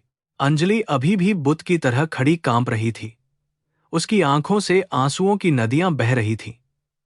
उसे यह जानकर गहरा सदमा लगा था कि कल रात उसने जिस बूढ़े और बीमार भिखारी की सेवा की थी, वह कोई और नहीं बल्कि उसके अपने ससुर जी थे। वह सोच रही थी कि अगर कल रात उसने अपनी सास की बात मान ली होती, तो अनजाने में वह कितनी बड़ी गलती कर बैठती। उसने हाथ जोड़कर भगवान शिव को धन्यवाद दिया कि उन्होंने सही समय पर उसे सही रास्ता दिखाया और उसका धर्म भ्रष्ट होने से बचा लिया। देवराज ने अंजलि के पास जाकर अपने घुटने टेकने की कोशिश की, लेकिन अंजलि ने तुरंत आगे बढ़कर उन्हें ऐसा करने से रोक दिया। अंजलि ने रोते हुए कहा कि पिताजी, आप यह क्या कर रहे हैं? आप मेरे पिता समान हैं और आपका स्थान मेरे सिर पर है, मेरे पैरों में नहीं। देवराज ने अंजलि का माथा चूमते हुए कहा कि बेटी, तुमने मुझे जो जीवन दान और जो ज्ञान दिया है, उसके सामने मेरा यह रुतबा और यह दौलत बहुत छोटी चीज है। आज तुमने इस कठोर इंसान को सही मायनों में इंसानियत का पाठ पढ़ाया है। देवराज फिर से सावित्री की तरफ घूमे। उनका चेहरा एक बार फिर से सख्त हो गया था। उन्होंने सावित्री से कहा कि तुम आज तक इस गलतफहमी में जी रही थी कि तुम्हारी ऊंची जाति और तुम्हारी अथाह दौलत ही तुम्हारी सबसे बड़ी पहचान है। लेकिन असलियत तो यह है कि तुम्हारी आत्मा पूरी तरह से दरिद्र और कंगाल हो चुकी है।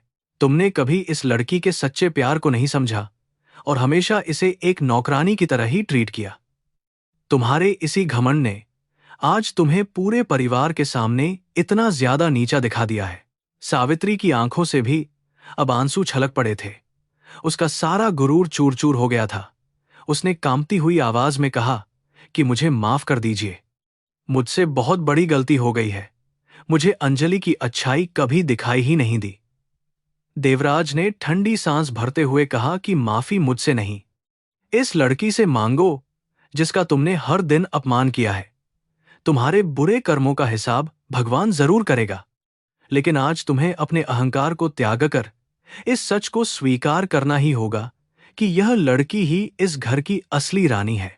देवराज ने अपनी बात जारी रखते हुए कहा कि कल रात जब अंजलि मुझे उस बरामदे में छोड़कर चली गई, तब मैं पूरी रात उस ठंडी जमीन पर बैठकर रोता रहा।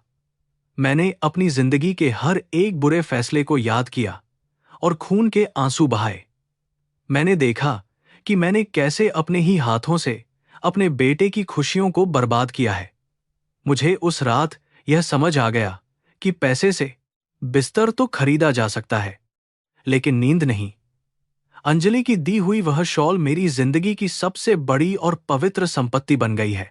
अंजलि ने बहुत ही विनम्रता से अपने ससुर की तरफ देखा और कहा कि पिताजी, आपको रोने या पश्चाताप करने की कोई जरूरत नहीं है।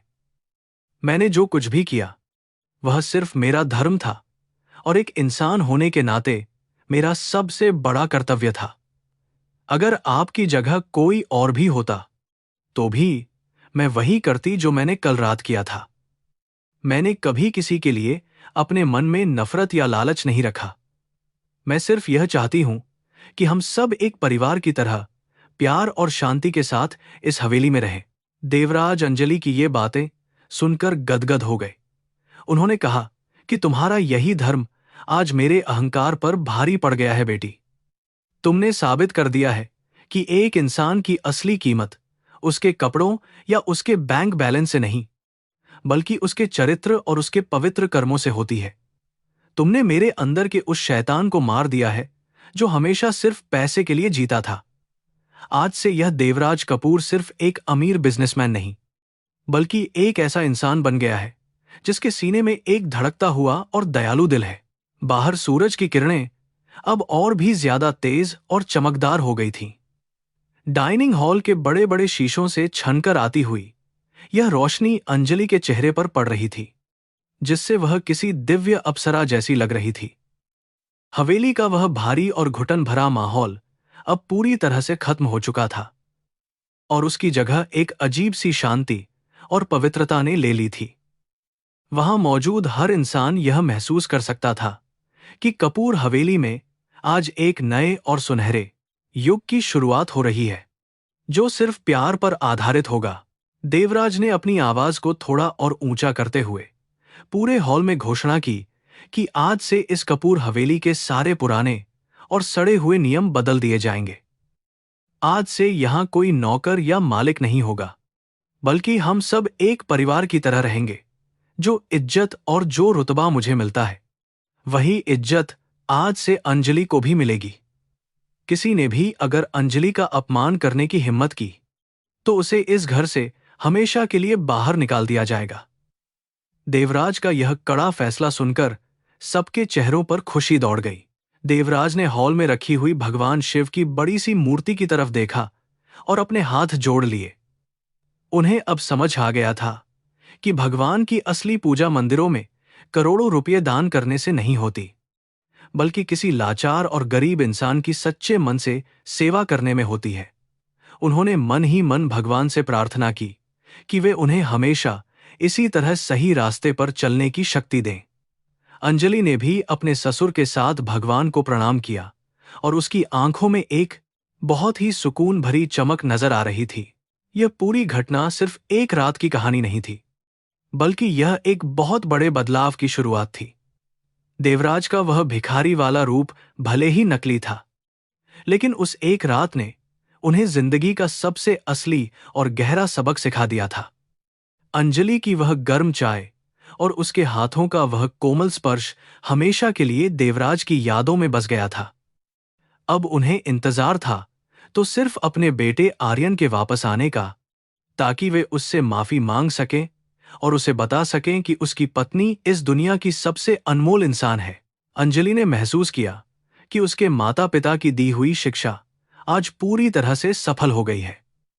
उसने अपने बचपन से यही सीखा था कि अच्छे कर्मों का फल हमेशा अच्छा ही होता है।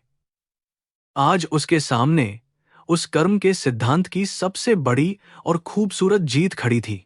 उसने सावित्री की तरफ देखा, जो अभी भी शर्मिंदगी से अपना सिर झुकाए हुए बैठी थी। अंजलि के दिल में अपनी सास के लिए भी कोई नफरत या कड़वाहट नहीं थी, बल्कि वह सोच रही थी कि कैसे वह उन्हें भी प्यार से बदल सकती है। इस तरह कपूर हवेली का वह भयानक और तनावपूर्ण सवेरा एक बहुत ही सुखद और यादगार दोपहर में बदलने लगा था। देवराज का दिल अब एक बच्चे की तरह साफ और पवित्र हो चुका था। वे बार बार उस शॉल को छू रहे थे, जैसे वह कोई बहुत ही कीमती खजाना हो। हवेली की हवाओं में अब घुटन की जगह एक आजाद और ताजी महक घुल गई थी। हर किसी को लग रहा था कि आज इस हवेली में सच में किसी साक्षात देवी ने अपने पवित्र कदम रखे हैं और सारे दुख दर्दों का हमेशा के लिए अंत कर दिया है। डाइनिंग हॉल की शांति के बीच देवराज ने गहरी सांस ली और अंजलि से कहा कि वह उन्हें हवेली के मंदिर ले चले। हवेली के शांत हिस्से में भगवान शिव का एक भव्य और प्राचीन मंदिर था। देवराज ने अपनी जिंदगी में इस मंदिर के अंदर कभी सच्चे मन से प्रार्थना नहीं की थी, क्योंकि उनका भगवान सिर्फ पैसा था।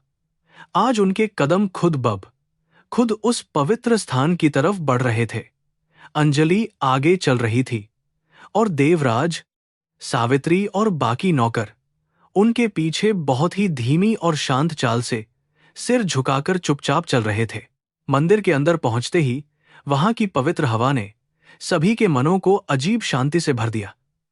सामने काले पत्थर से बनी भगवान शिव की विशाल मूर्ति स्थापित थी, जिस पर ताजे फूल चढ़े हुए थे।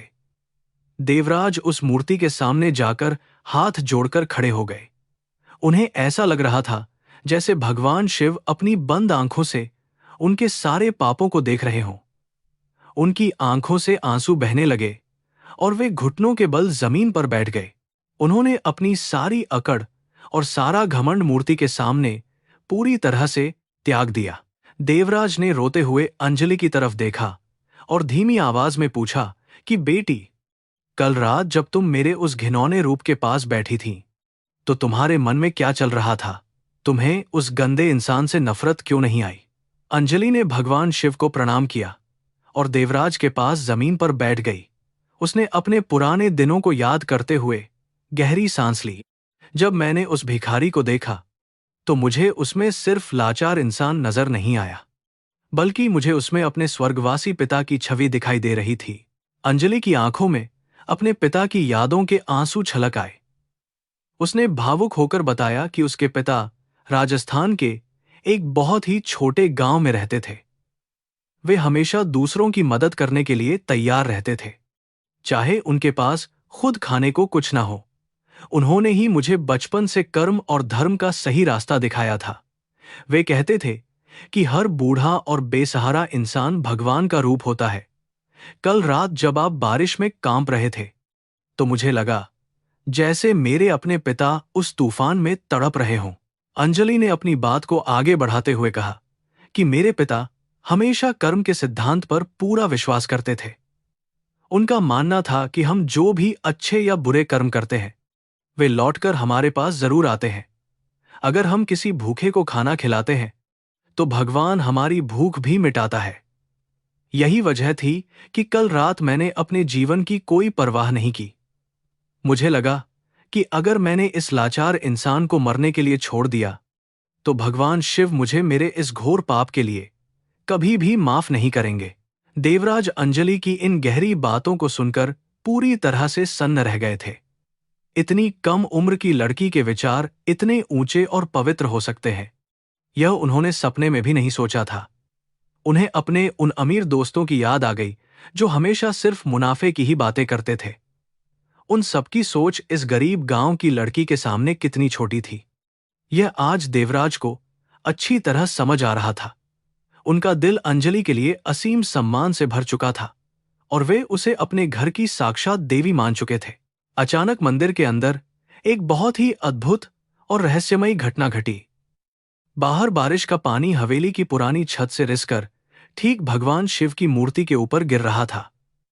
वह पानी मूर्ति की आंखों से होते हुए नीचे बहने लगा, जिसे देखकर ऐसा लग रहा था जैसे खुद भगवान शिव रो रहे हों। अंजलि ने जब उस पानी को देखा तो वह चौंक गई और उसने देवराज को उस तरफ इशारा किया। सभी लोग उस दृश्य को देखकर हैरान रह गए। उन्हें लगा कि उनकी प्रार्थनाओं और आंसुओं ने आज पत्थर की मूर्ति को भी पिघला दिया है। देवराज ने कांपते हुए हाथों से मूर्ति से गिर रहे उस पानी की बूंद को अपने माथे पर लगा लिया। उन्हें लगा कि यह भगवान शिव के आंसू हैं, जो उनके परिवार के सारे पापों को धोने के लिए गिरे हैं।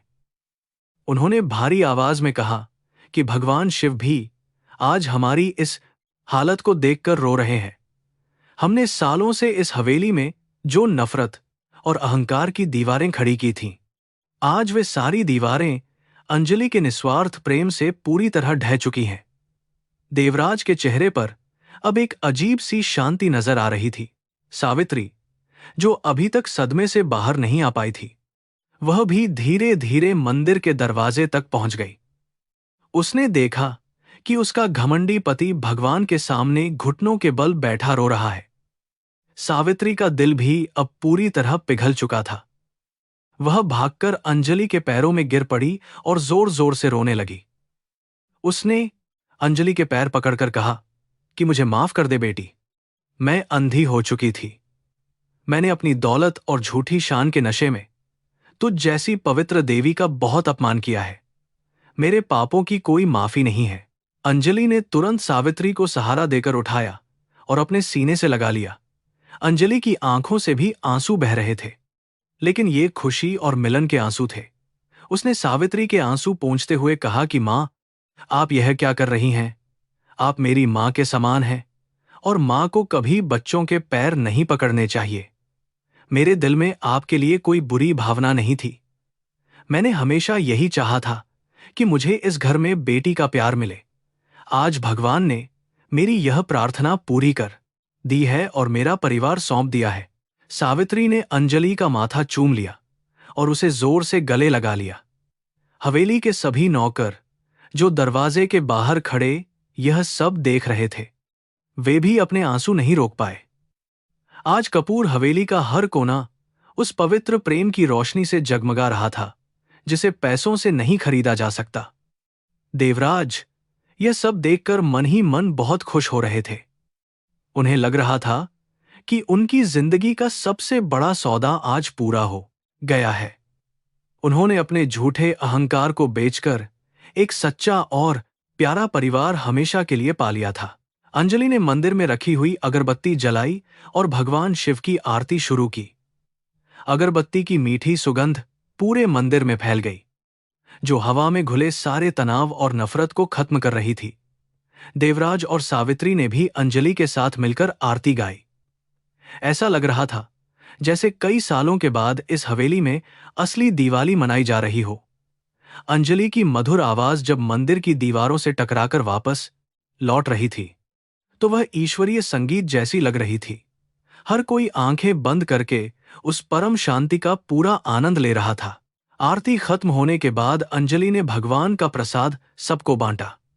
देवराज ने जब वह प्रसाद अपने हाथों में लिया तो उन्होंने महसूस किया कि उनका दिल अब पूरी तरह साफ हो चुका है।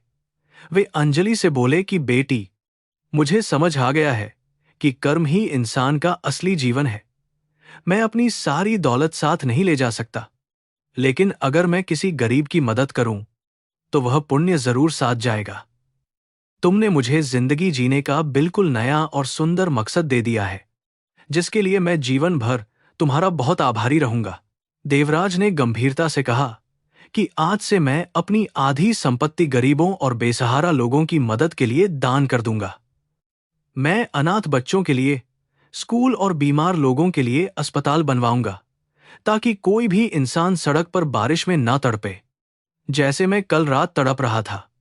मैं समझ गया हूं कि भगवान शिव ने ही मुझे वह भयानक रूप देकर भेजा था, ताकि मैं गरीबों की तकलीफ को महसूस कर सकूं, जिसे मैं हमेशा नजरअंदाज करता था। यह फैसला सुनकर अंजलि के चेहरे पर एक बहुत चमकदार और खुशी भरी मुस्कान आ गई। सावित्री ने भी देवराज के फैसले का समर्थन किया। उसने अंजलि के हाथ पकड़कर कहा कि आज से इस घर की सारी जिम्मेदारी तुम्हारी होगी। मैं अपना सारा समय भगवान की पूजा और लोगों की भलाई में बिताऊंगी। मुझे अपने घमंड से भरे दिनों को याद करके शर्मिंदगी महसूस होती है। तुम सच में हमारे घर में साक्षात लक्ष्मी बनकर आई हो, जिसने अपने अच्छे कर्मों से इस घर को पूरी तरह समृद्ध बना दिया है। सावित्री की बातों में सच्चाई और गहरा पछतावा साफ झलकता था, जिसे आसानी से महसूस किया जा सकता था। अंजलि ने हाथ जोड़कर सास ससुर को धन्यवाद दिया और कहा कि मुझे इस घर की किसी दौलत की लालसा नहीं है। मेरा सबसे बड़ा खजाना तो आप दोनों का यह प्यार और आशीर्वाद है जो आज मिल गया है। जब आर्यन वापस आएगा और आप दोनों के इस रूप को देखेगा, तो वह दुनिया का सबसे खुशकिस्मत इंसान बन जाएगा। आर्यन हमेशा से चाहता था कि हमारा परिवार प्यार से रहे, और आज उसका यह सपना भगवान की कृपा से सच हो गया है। हवेली के इस शांत और पवित्र वातावरण में हर कोई खुद को बहुत धन्य महसूस कर रहा था। देवराज ने नौकरों की तरफ मुड़कर देखा, जो चुपचाप खड़े सब सुन रहे थे। उन्होंने बहुत प्यार से उनसे कहा कि आज से तुम लोग इस घर के नौकर नहीं, बल्कि परिवार का एक अहम हिस्सा हो। तुम लोगों को भी वही सम्मान मिलेगा जो इस घर के किसी भी सदस्य को मिलता है। अगर तुम्हें कोई भी परेशानी हो तो बिना डरे मुझसे कह सकते हो। देवराज के इन शब्दों को सुनकर सभी नौकर खुशी से रोने लगे। उन्होंने कभी नहीं सोचा था कि उनके कठोर मालिक के अंदर इतना प्यार और इतनी गहरी इंसानियत भी छुपी हो सकती है। मंदिर के बाहर का मौसम भी अब पूरी तरह से सुहाना हो चुका था। चिड़ियों की चहचहाहट और फूलों की ताजी खुशबू हवेली के आंगन को बहुत खूबसूरत बना रही थी। ऐसा लग रहा था जैसे प्रकृति भी कपूर परिवार की इस नई शुरुआत और उनकी खुशी में शामिल होकर जश्न मना रही हो। देवराज को महसूस हो रहा था कि आज पहली बार उनके सीने पर रखा हुआ वह भारी बोझ उतर गया है, जिसे वे दौलत के अहंकार के रूप में सालों से ढो रहे थे। आज वे सच में एक स्वतंत्र और आजाद इंसान बन गए थे। अंजलि ने शिव मूर्ति की तरफ देखा और उसे लगा जैसे वह मूर्ति उसे देखकर मुस्कुरा रही है। उसने मन में उस रात के गंदे भिखारी को याद किया और फिर अपने सामने खड़े देवराज कपूर को देखा। दोनों के बीच बहुत फर्क था, लेकिन अंजलि के लिए वे दोनों समान थे, क्योंकि उन दोनों के अंदर एक ही भगवान का अंश था। उसने महसूस किया कि असली चमत्कार भगवान का धरती पर आना नहीं है, बल्कि असली चमत्कार तो इंसान के हृदय का वह परिवर्तन है जो उसे नफरत से सच्चे प्रेम की तरफ ले जाता है। इस तरह उस एक रात की बारिश और एक मामूली शॉल ने भारत के सबसे अमीर परिवारों में से एक की कहानी को हमेशा के लिए बदल दिया था। देवराज का वह घमंड जो करोड़ों रुपयों से नहीं टूट पाया था, वह एक मासूम लड़की की सेवा से मिट्टी में मिल गया था। अंजलि ने बिना किसी हथियार के फिटवान के कीक सिर्फ अपने धर्म और प्रेम के दम पर इस हवेली की सबसे बड़ी जंग जीत ली थी। अब उसे सिर्फ आर्यन का इंतजार था, ताकि वह उसे अपनी इस खूबसूरत जीत की पूरी कहानी विस्तार से सुना सके। देवराज ने अंजलि के सिर पर हाथ फेरते हुए कहा कि तुम मेरे जीवन में वह रोशनी बनकर आई हो जिसने मुझे अंधकार से बाहर निकाला है। मैंने हमेशा लोगों को उनके पैसों से तौला था, लेकिन तुमने सिखाया कि असली दौलत इंसान की नीयत और अच्छे कर्मों में होती है। आज से यह कपूर हवेली सिर्फ पत्थरों का मकान नहीं रहेगी, बल्कि यह एक ऐसा घर बनेगी जहां इंसानियत और दया का वास होगा। यह सब सिर्फ और सिर्फ तुम्हारी महानता और तुम्हारी वजह से ही मुमकिन हो पाया है, मेरी प्यारी बच्ची। मंदिर का माहौल पूरी तरह से शांति और भक्ति से भरा हुआ था। भगवान शिव की मूर्ति से गिरती पानी की वह आखिरी बूंद भी अब रुक चुकी थी, जैसे उनका संदेश इस परिवार तक पहुंच गया हो। अंजलि ने अपनी आंखें बंद करके गहरी और सुकून भरी सांस ली। उसे अपने माता पिता की बहुत याद आ रही थी और वह जानती थी कि वे स्वर्ग से अपनी बेटी पर गर्व महसूस कर रहे होंगे। अंजलि की इस महानता ने आज एक पूरे परिवार को बिखरने और हमेशा के लिए बर्बाद होने से पूरी तरह बचा लिया था। मंदिर में हुए उस चमत्कारिक और भावुक बदलाव के बाद कपूर हवेली का पूरा माहौल ही बदल गया था। जो घर कल तक एक जेल जैसा लगता था, आज वह एक स्वर्ग बन चुका था। देवराज कपूर ने अपने कमरे में जाकर उन फटे पुराने और बदबूदार कपड़ों को एक कांच के बक्से में सुरक्षित रखवा दिया। वह चाहते थे कि यह कपड़े हमेशा उन्हें उनकी उस भयानक गलती और अंजलि की उस महानता की याद दिलाते रहें। यह कपड़े अब उनके लिए किसी बहुत बड़े और कीमती खजाने से कम नहीं थे, क्योंकि इन्होंने ही उन्हें असली जीवन दिया था। उसी दिन दोपहर को देवराज ने अपने सभी वकीलों और कंपनी के मुख्य अधिकारियों को हवेली में एक बहुत ही जरूरी मीटिंग के लिए बुलवाया। जब वे सब लोग हॉल में पहुंचे तो देवराज का शांत और मुस्कुराता हुआ चेहरा देखकर पूरी तरह से हैरान रह गए। देवराज ने अपनी भारी आवाज में उन सभी के सामने यह घोषणा की कि कपूर इंडस्ट्रीज का पूरा काम करने का तरीका आज से हमेशा के लिए बदल दिया जाएगा।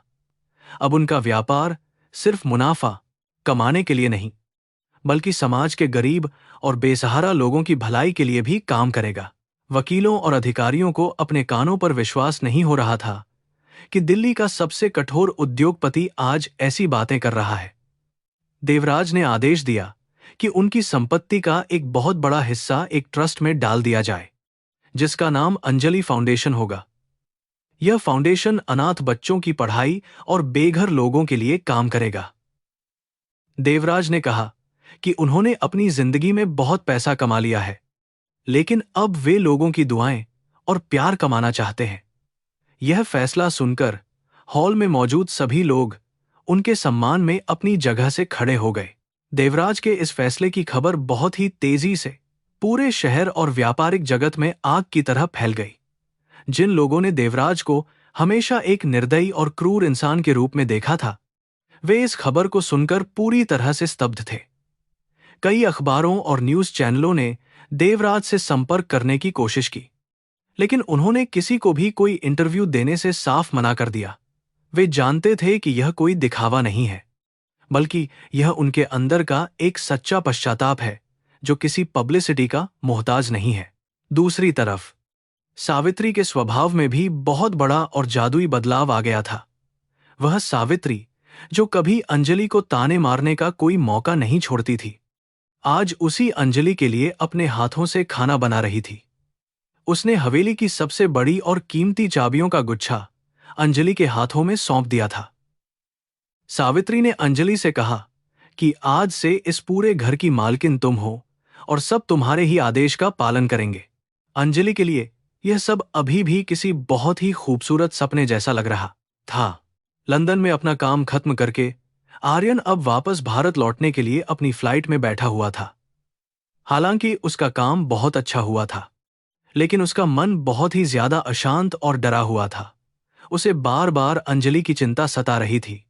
वह जानता था कि उसके पिता देवराज और मां सावित्री अंजलि से कितनी नफरत करते हैं। आर्यन को डर था कि इन 2 हफ्तों में उन्होंने जरूर अंजलि को बहुत सताया होगा और उसका जीवन नर्क बना दिया होगा। वह जल्द से जल्द अंजलि के पास पहुंचकर उसे उस घुटन से बाहर निकालना चाहता था। फ्लाइट के सफर के दौरान आर्यन पुरानी यादों में खो गया। उसे याद आया कि कैसे उसने अंजलि को पहली बार राजस्थान के उस छोटे से गांव में देखा था। उसकी सादगी और उसके पवित्र विचारों ने आर्यन का दिल जीत लिया था। जब उसने अपने पिता को अंजलि के बारे में बताया था तो देवराज ने गुस्से में सारी हदें पार कर दी थीं। देवराज ने आर्यन को अपनी जायदाद से बेदखल करने की धमकी तक दे डाली थी, लेकिन आर्यन ने अंजलि का साथ नहीं छोड़ा। आज वह उसी अंजलि के लिए सबसे लड़ने को तैयार था। दिल्ली एयरपोर्ट पर उतरते ही आर्यन ने सबसे पहले अंजलि को फोन करने की कोशिश की, लेकिन उसका फोन नहीं लगा। आर्यन की घबराहट अब और भी ज्यादा बढ़ने लगी थी। उसने एक टैक्सी ली और सीधा कपूर हवेली की तरफ निकल पड़ा। रास्ते भर वह सिर्फ यही सोच रहा था कि अगर उसके माता पिता ने अंजलि के साथ कुछ भी गलत किया होगा तो वह आज ही हमेशा के लिए उस घर को छोड़कर अंजलि के साथ कहीं दूर चला जाएगा। उसके लिए अंजलि का प्यार और उसका सम्मान दुनिया की हर दौलत से बहुत ज्यादा कीमती था। जब आर्यन की टैक्सी कपूर हवेली के विशाल लोहे के गेट के सामने रुकी तो उसे वहां का नजारा देखकर बहुत अजीब लगा। हमेशा सख्त और डरावने दिखने वाले सुरक्षाकर्मी आज बहुत ही विनम्रता से मुस्कुरा रहे थे। गेट तुरंत खोल दिया गया। हवेली के बगीचे में बहुत सुंदर फूल खिले हुए थे और वहां कोई तनाव नहीं था। आर्यन अपना बैग लेकर तेजी से अंदर की तरफ भागा। उसे लग रहा था कि यह शांति किसी बहुत बड़े तूफान के आने से पहले का सन्नाटा है। उसका दिल जोर जोर से धड़क रहा था और सांसें तेज चल रही थीं। आर्यन ने हवेली के मुख्य दरवाजे से अंदर कदम रखा तो वह सामने का नजारा देखकर पूरी तरह से पत्थर की मूर्ति बन गया। उसने देखा कि डाइनिंग हॉल में अंजलि बहुत ही सुंदर सी रेशमी साड़ी पहने बैठी है और उसकी मां सावित्री अपने हाथों से उसे सेब काटकर खिला रही है। यह वह दृश्य था जिसकी आर्यन ने कभी अपने सबसे सुनहरे सपनों में भी कल्पना नहीं की थी। उसे लगा कि शायद उसकी आंखों को कोई धोखा हो रहा है या वह अभी भी फ्लाइट में बैठकर कोई बहुत ही मीठा सपना देख रहा है। अंजलि ने जैसे ही आर्यन को दरवाजे पर खड़ा देखा, उसकी आंखों में खुशी के आंसू छलक आए। वह दौड़कर आर्यन के पास गई और उसे जोर से गले लगा लिया। आर्यन ने भी अंजलि को कसकर पकड़ लिया और पूछा कि यह सब क्या हो रहा है, क्या वह ठीक है? अंजलि ने रोते हुए कहा कि वह बिल्कुल ठीक है और अब इस घर में सब कुछ बहुत अच्छा हो गया है। तभी पीछे से देवराज कपूर की भारी लेकिन बहुत ही प्यार भरी आवाज आई। उन्होंने आर्यन को पुकारते हुए कहा कि मेरा बेटा वापस आ गया है। आर्यन ने अपने पिता की तरफ मुड़कर देखा। देवराज की आंखों में वह पुराना गुस्सा और अहंकार बिल्कुल नहीं था, बल्कि वहां एक अजीब सी चमक और शांति थी।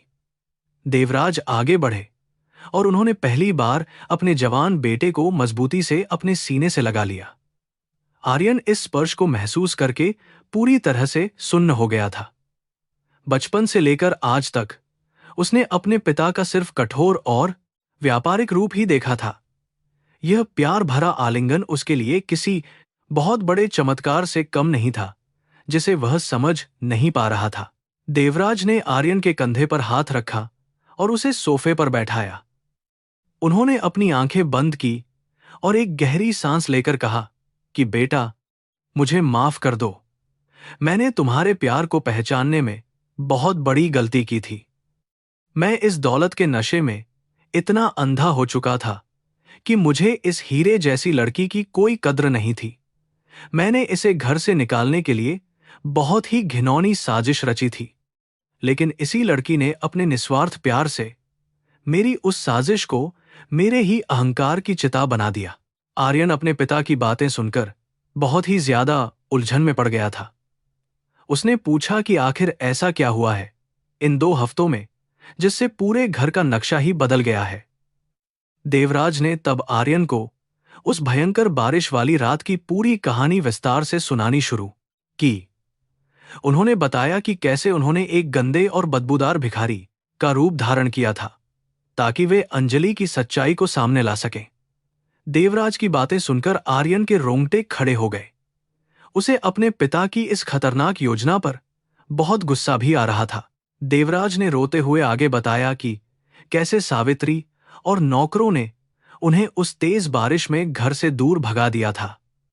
उन्होंने आर्यन को बताया कि जब मौत उनके बिल्कुल करीब थी, तब अंजलि ने अपनी जान की परवाह किए बिना उस अनजान भिखारी को बचाया। उसने मुझे अपना खाना खिलाया और तुम्हारी दी हुई वह अनमोल शॉल मुझे ओढ़ा दी।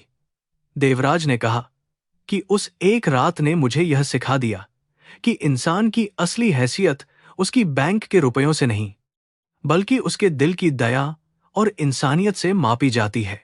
आर्यन यह सब सुनकर बुरी तरह से रोने लगा। उसने अंजलि की तरफ देखा, जो सिर झुकाकर चुपचाप खड़ी थी।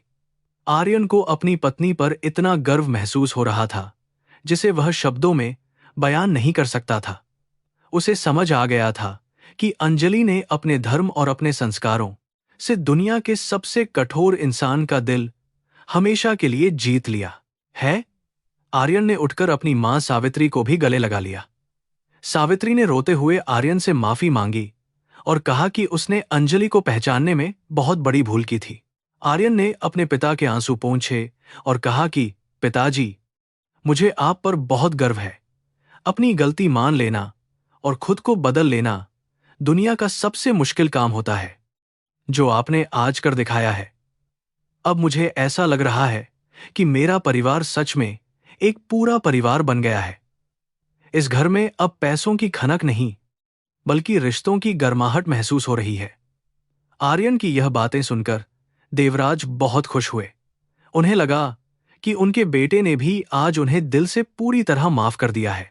उसी रात कपूर हवेली में एक बहुत ही बड़ी और शानदार पूजा का आयोजन किया गया। यह पूजा किसी त्योहार के लिए नहीं, बल्कि इस परिवार के नए जन्म की खुशी में रखी गई थी। देवराज ने अपने सभी रिश्तेदारों और खास दोस्तों को इस पूजा में शामिल होने के लिए बुलाया था। सभी लोग यह देखकर हैरान थे कि देवराज और सावित्री अंजलि को कितना ज्यादा सम्मान दे रहे हैं। अंजलि ने उस रात जो पूजा की, उसमें पूरी हवेली का कोना कोना पवित्र मंत्रों की आवाज से गूंज उठा और सारे दुख हमेशा के लिए दूर हो गए। मेहमानों के सामने देवराज ने माइक हाथ में लिया और सबके सामने अपनी गलती को स्वीकार किया।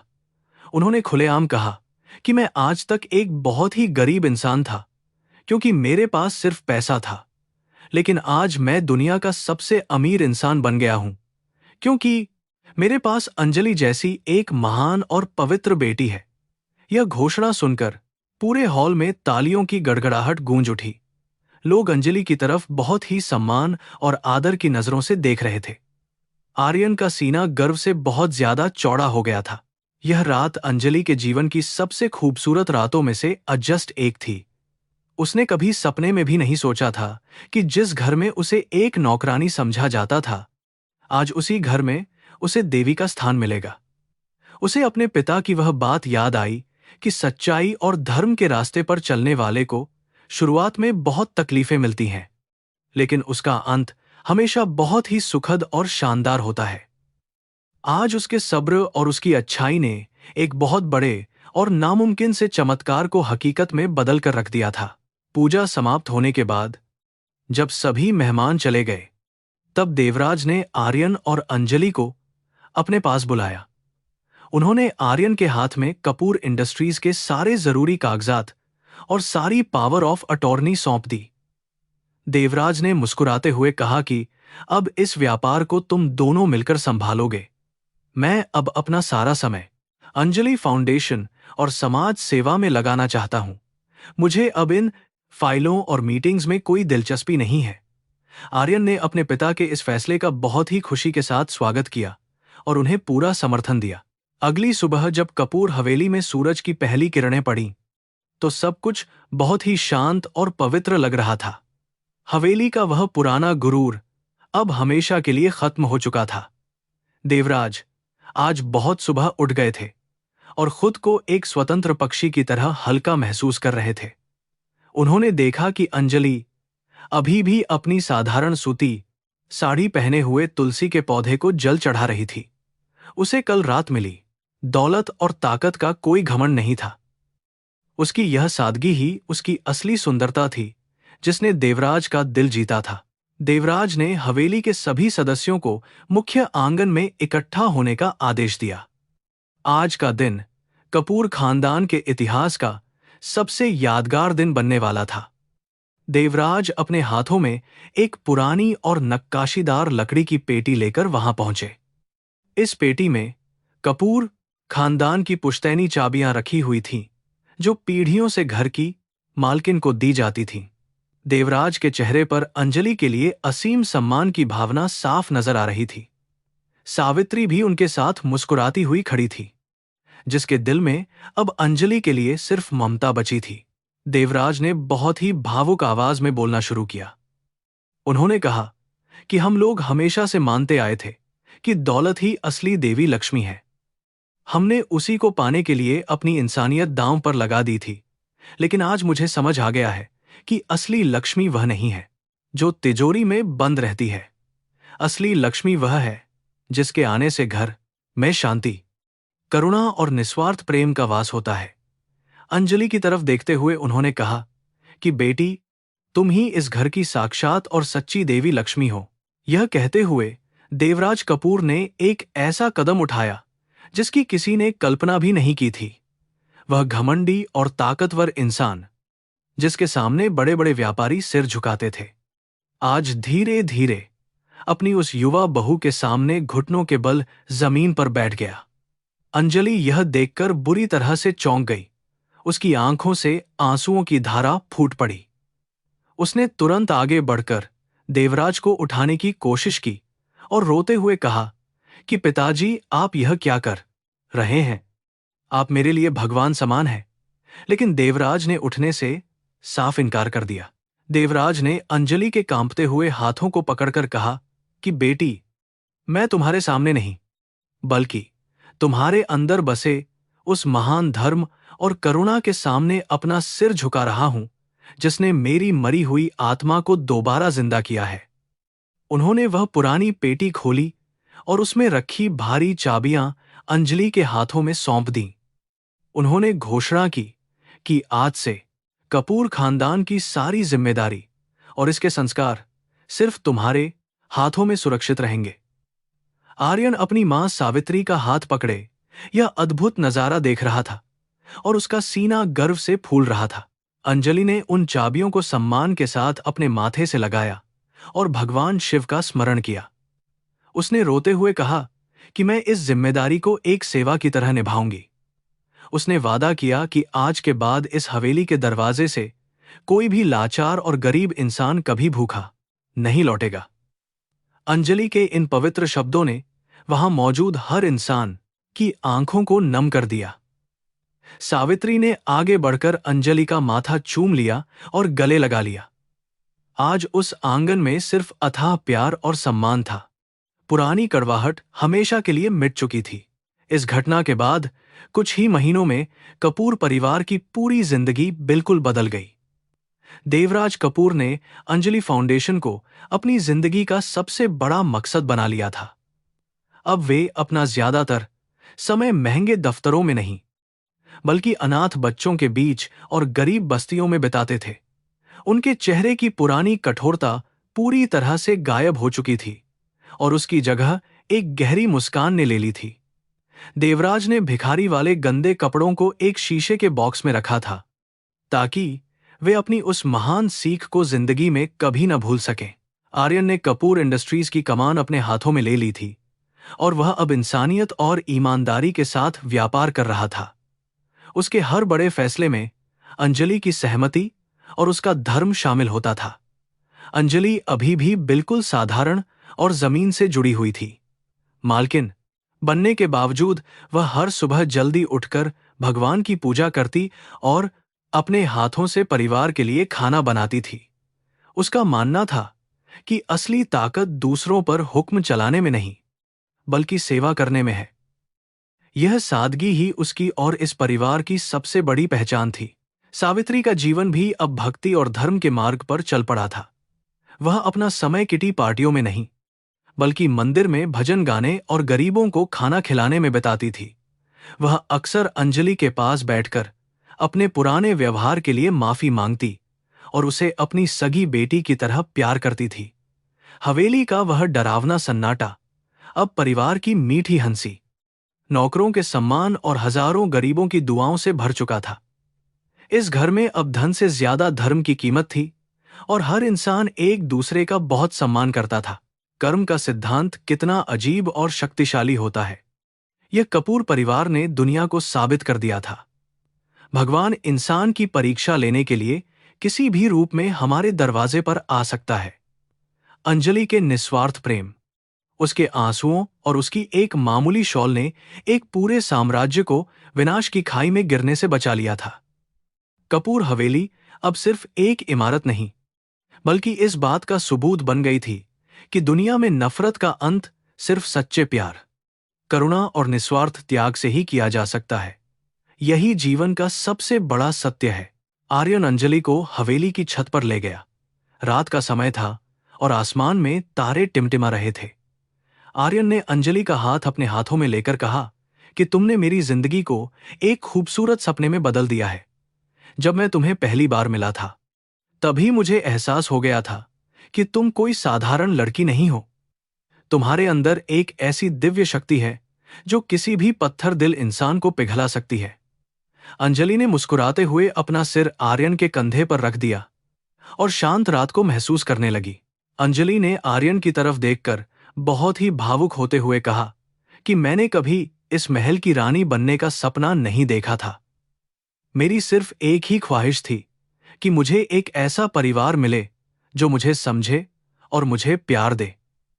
आज मेरे पास मेरे माता पिता नहीं हैं, लेकिन पिताजी और मां जी ने मुझे जो प्यार दिया है, उससे मेरी जिंदगी का हर खालीपन हमेशा के लिए भर गया है। आर्यन ने अंजलि के माथे को चूम लिया और वादा किया कि वह जिंदगी भर उसके इसी पवित्र और सच्चे दिल की बहुत हिफाजत करेगा। अगले दिन हवेली में एक बहुत बड़े और विशेष लंगर का आयोजन किया गया। यह लंगर शहर के सभी गरीब और बेसहारा लोगों के लिए रखा गया था। देवराज खुद अपने हाथों से लोगों को खाना परोस रहे थे।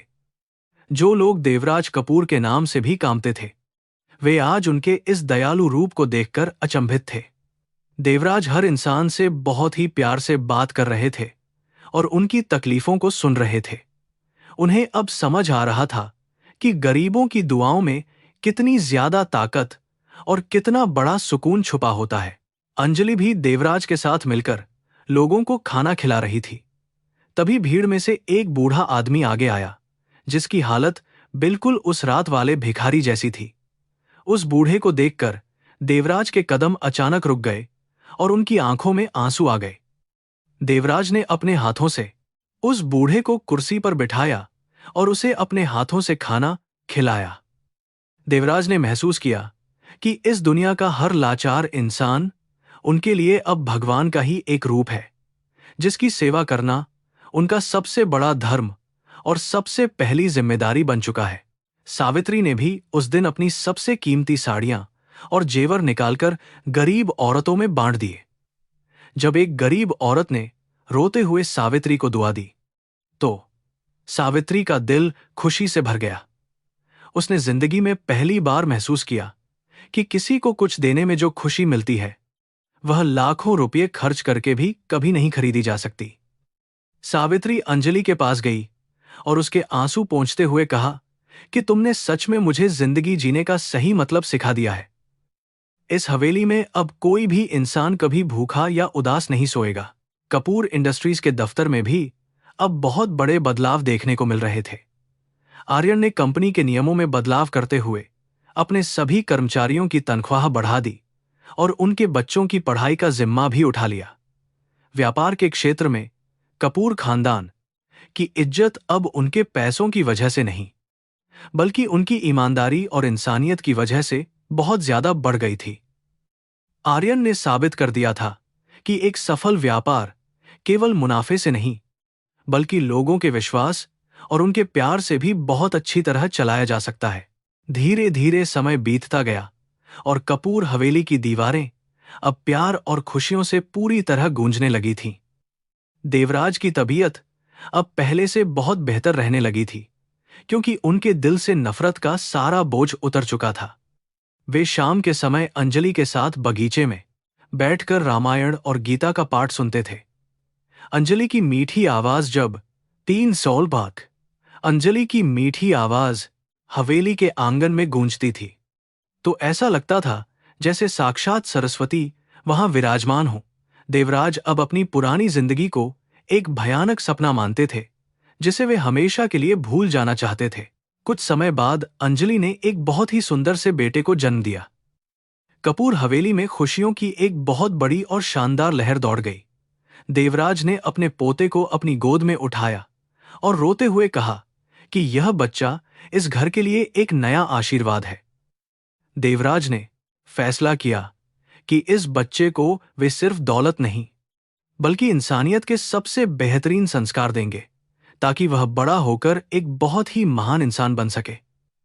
अंजलि और आर्यन अपने बेटे को देवराज की गोद में खेलते हुए देखकर बहुत ही ज्यादा खुश और संतुष्ट थे। बच्चे के नामकरण के दिन पूरे शहर को कपूर हवेली में दावत पर बुलाया गया था। देवराज ने अपने पोते का नाम करम रखा।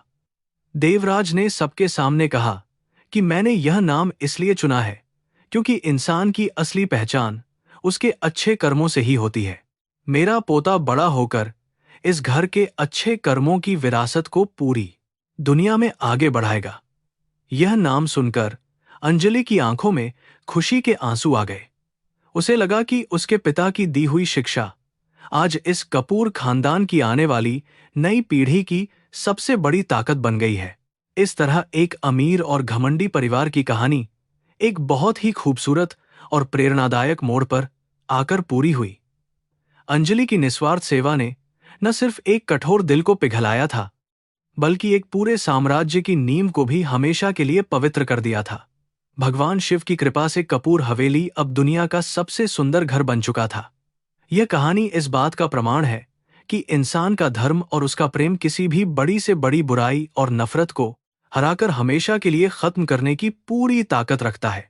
जिंदगी के सफर में कभी कभी हमें ऐसे मोड़ मिलते हैं जो हमारी पूरी दुनिया को हमेशा के लिए बदल कर रख देते हैं। कपूर हवेली की वह भयानक बारिश वाली रात भी एक ऐसा ही मोड़ थी। अंजलि के उस एक अच्छे कर्म ने देवराज कपूर के सोए हुए जमीर को जगाकर एक बहुत बड़ा चमत्कार कर दिया था। आज भी लोग कपूर परिवार की इस कहानी को मिसाल के तौर पर याद करते हैं। यह कहानी इंसान को यही सिखाती है कि हमारी असली दौलत हमारी तिजोरियों में नहीं, बल्कि हमारे दयालु और पवित्र दिल में छुपी होती है।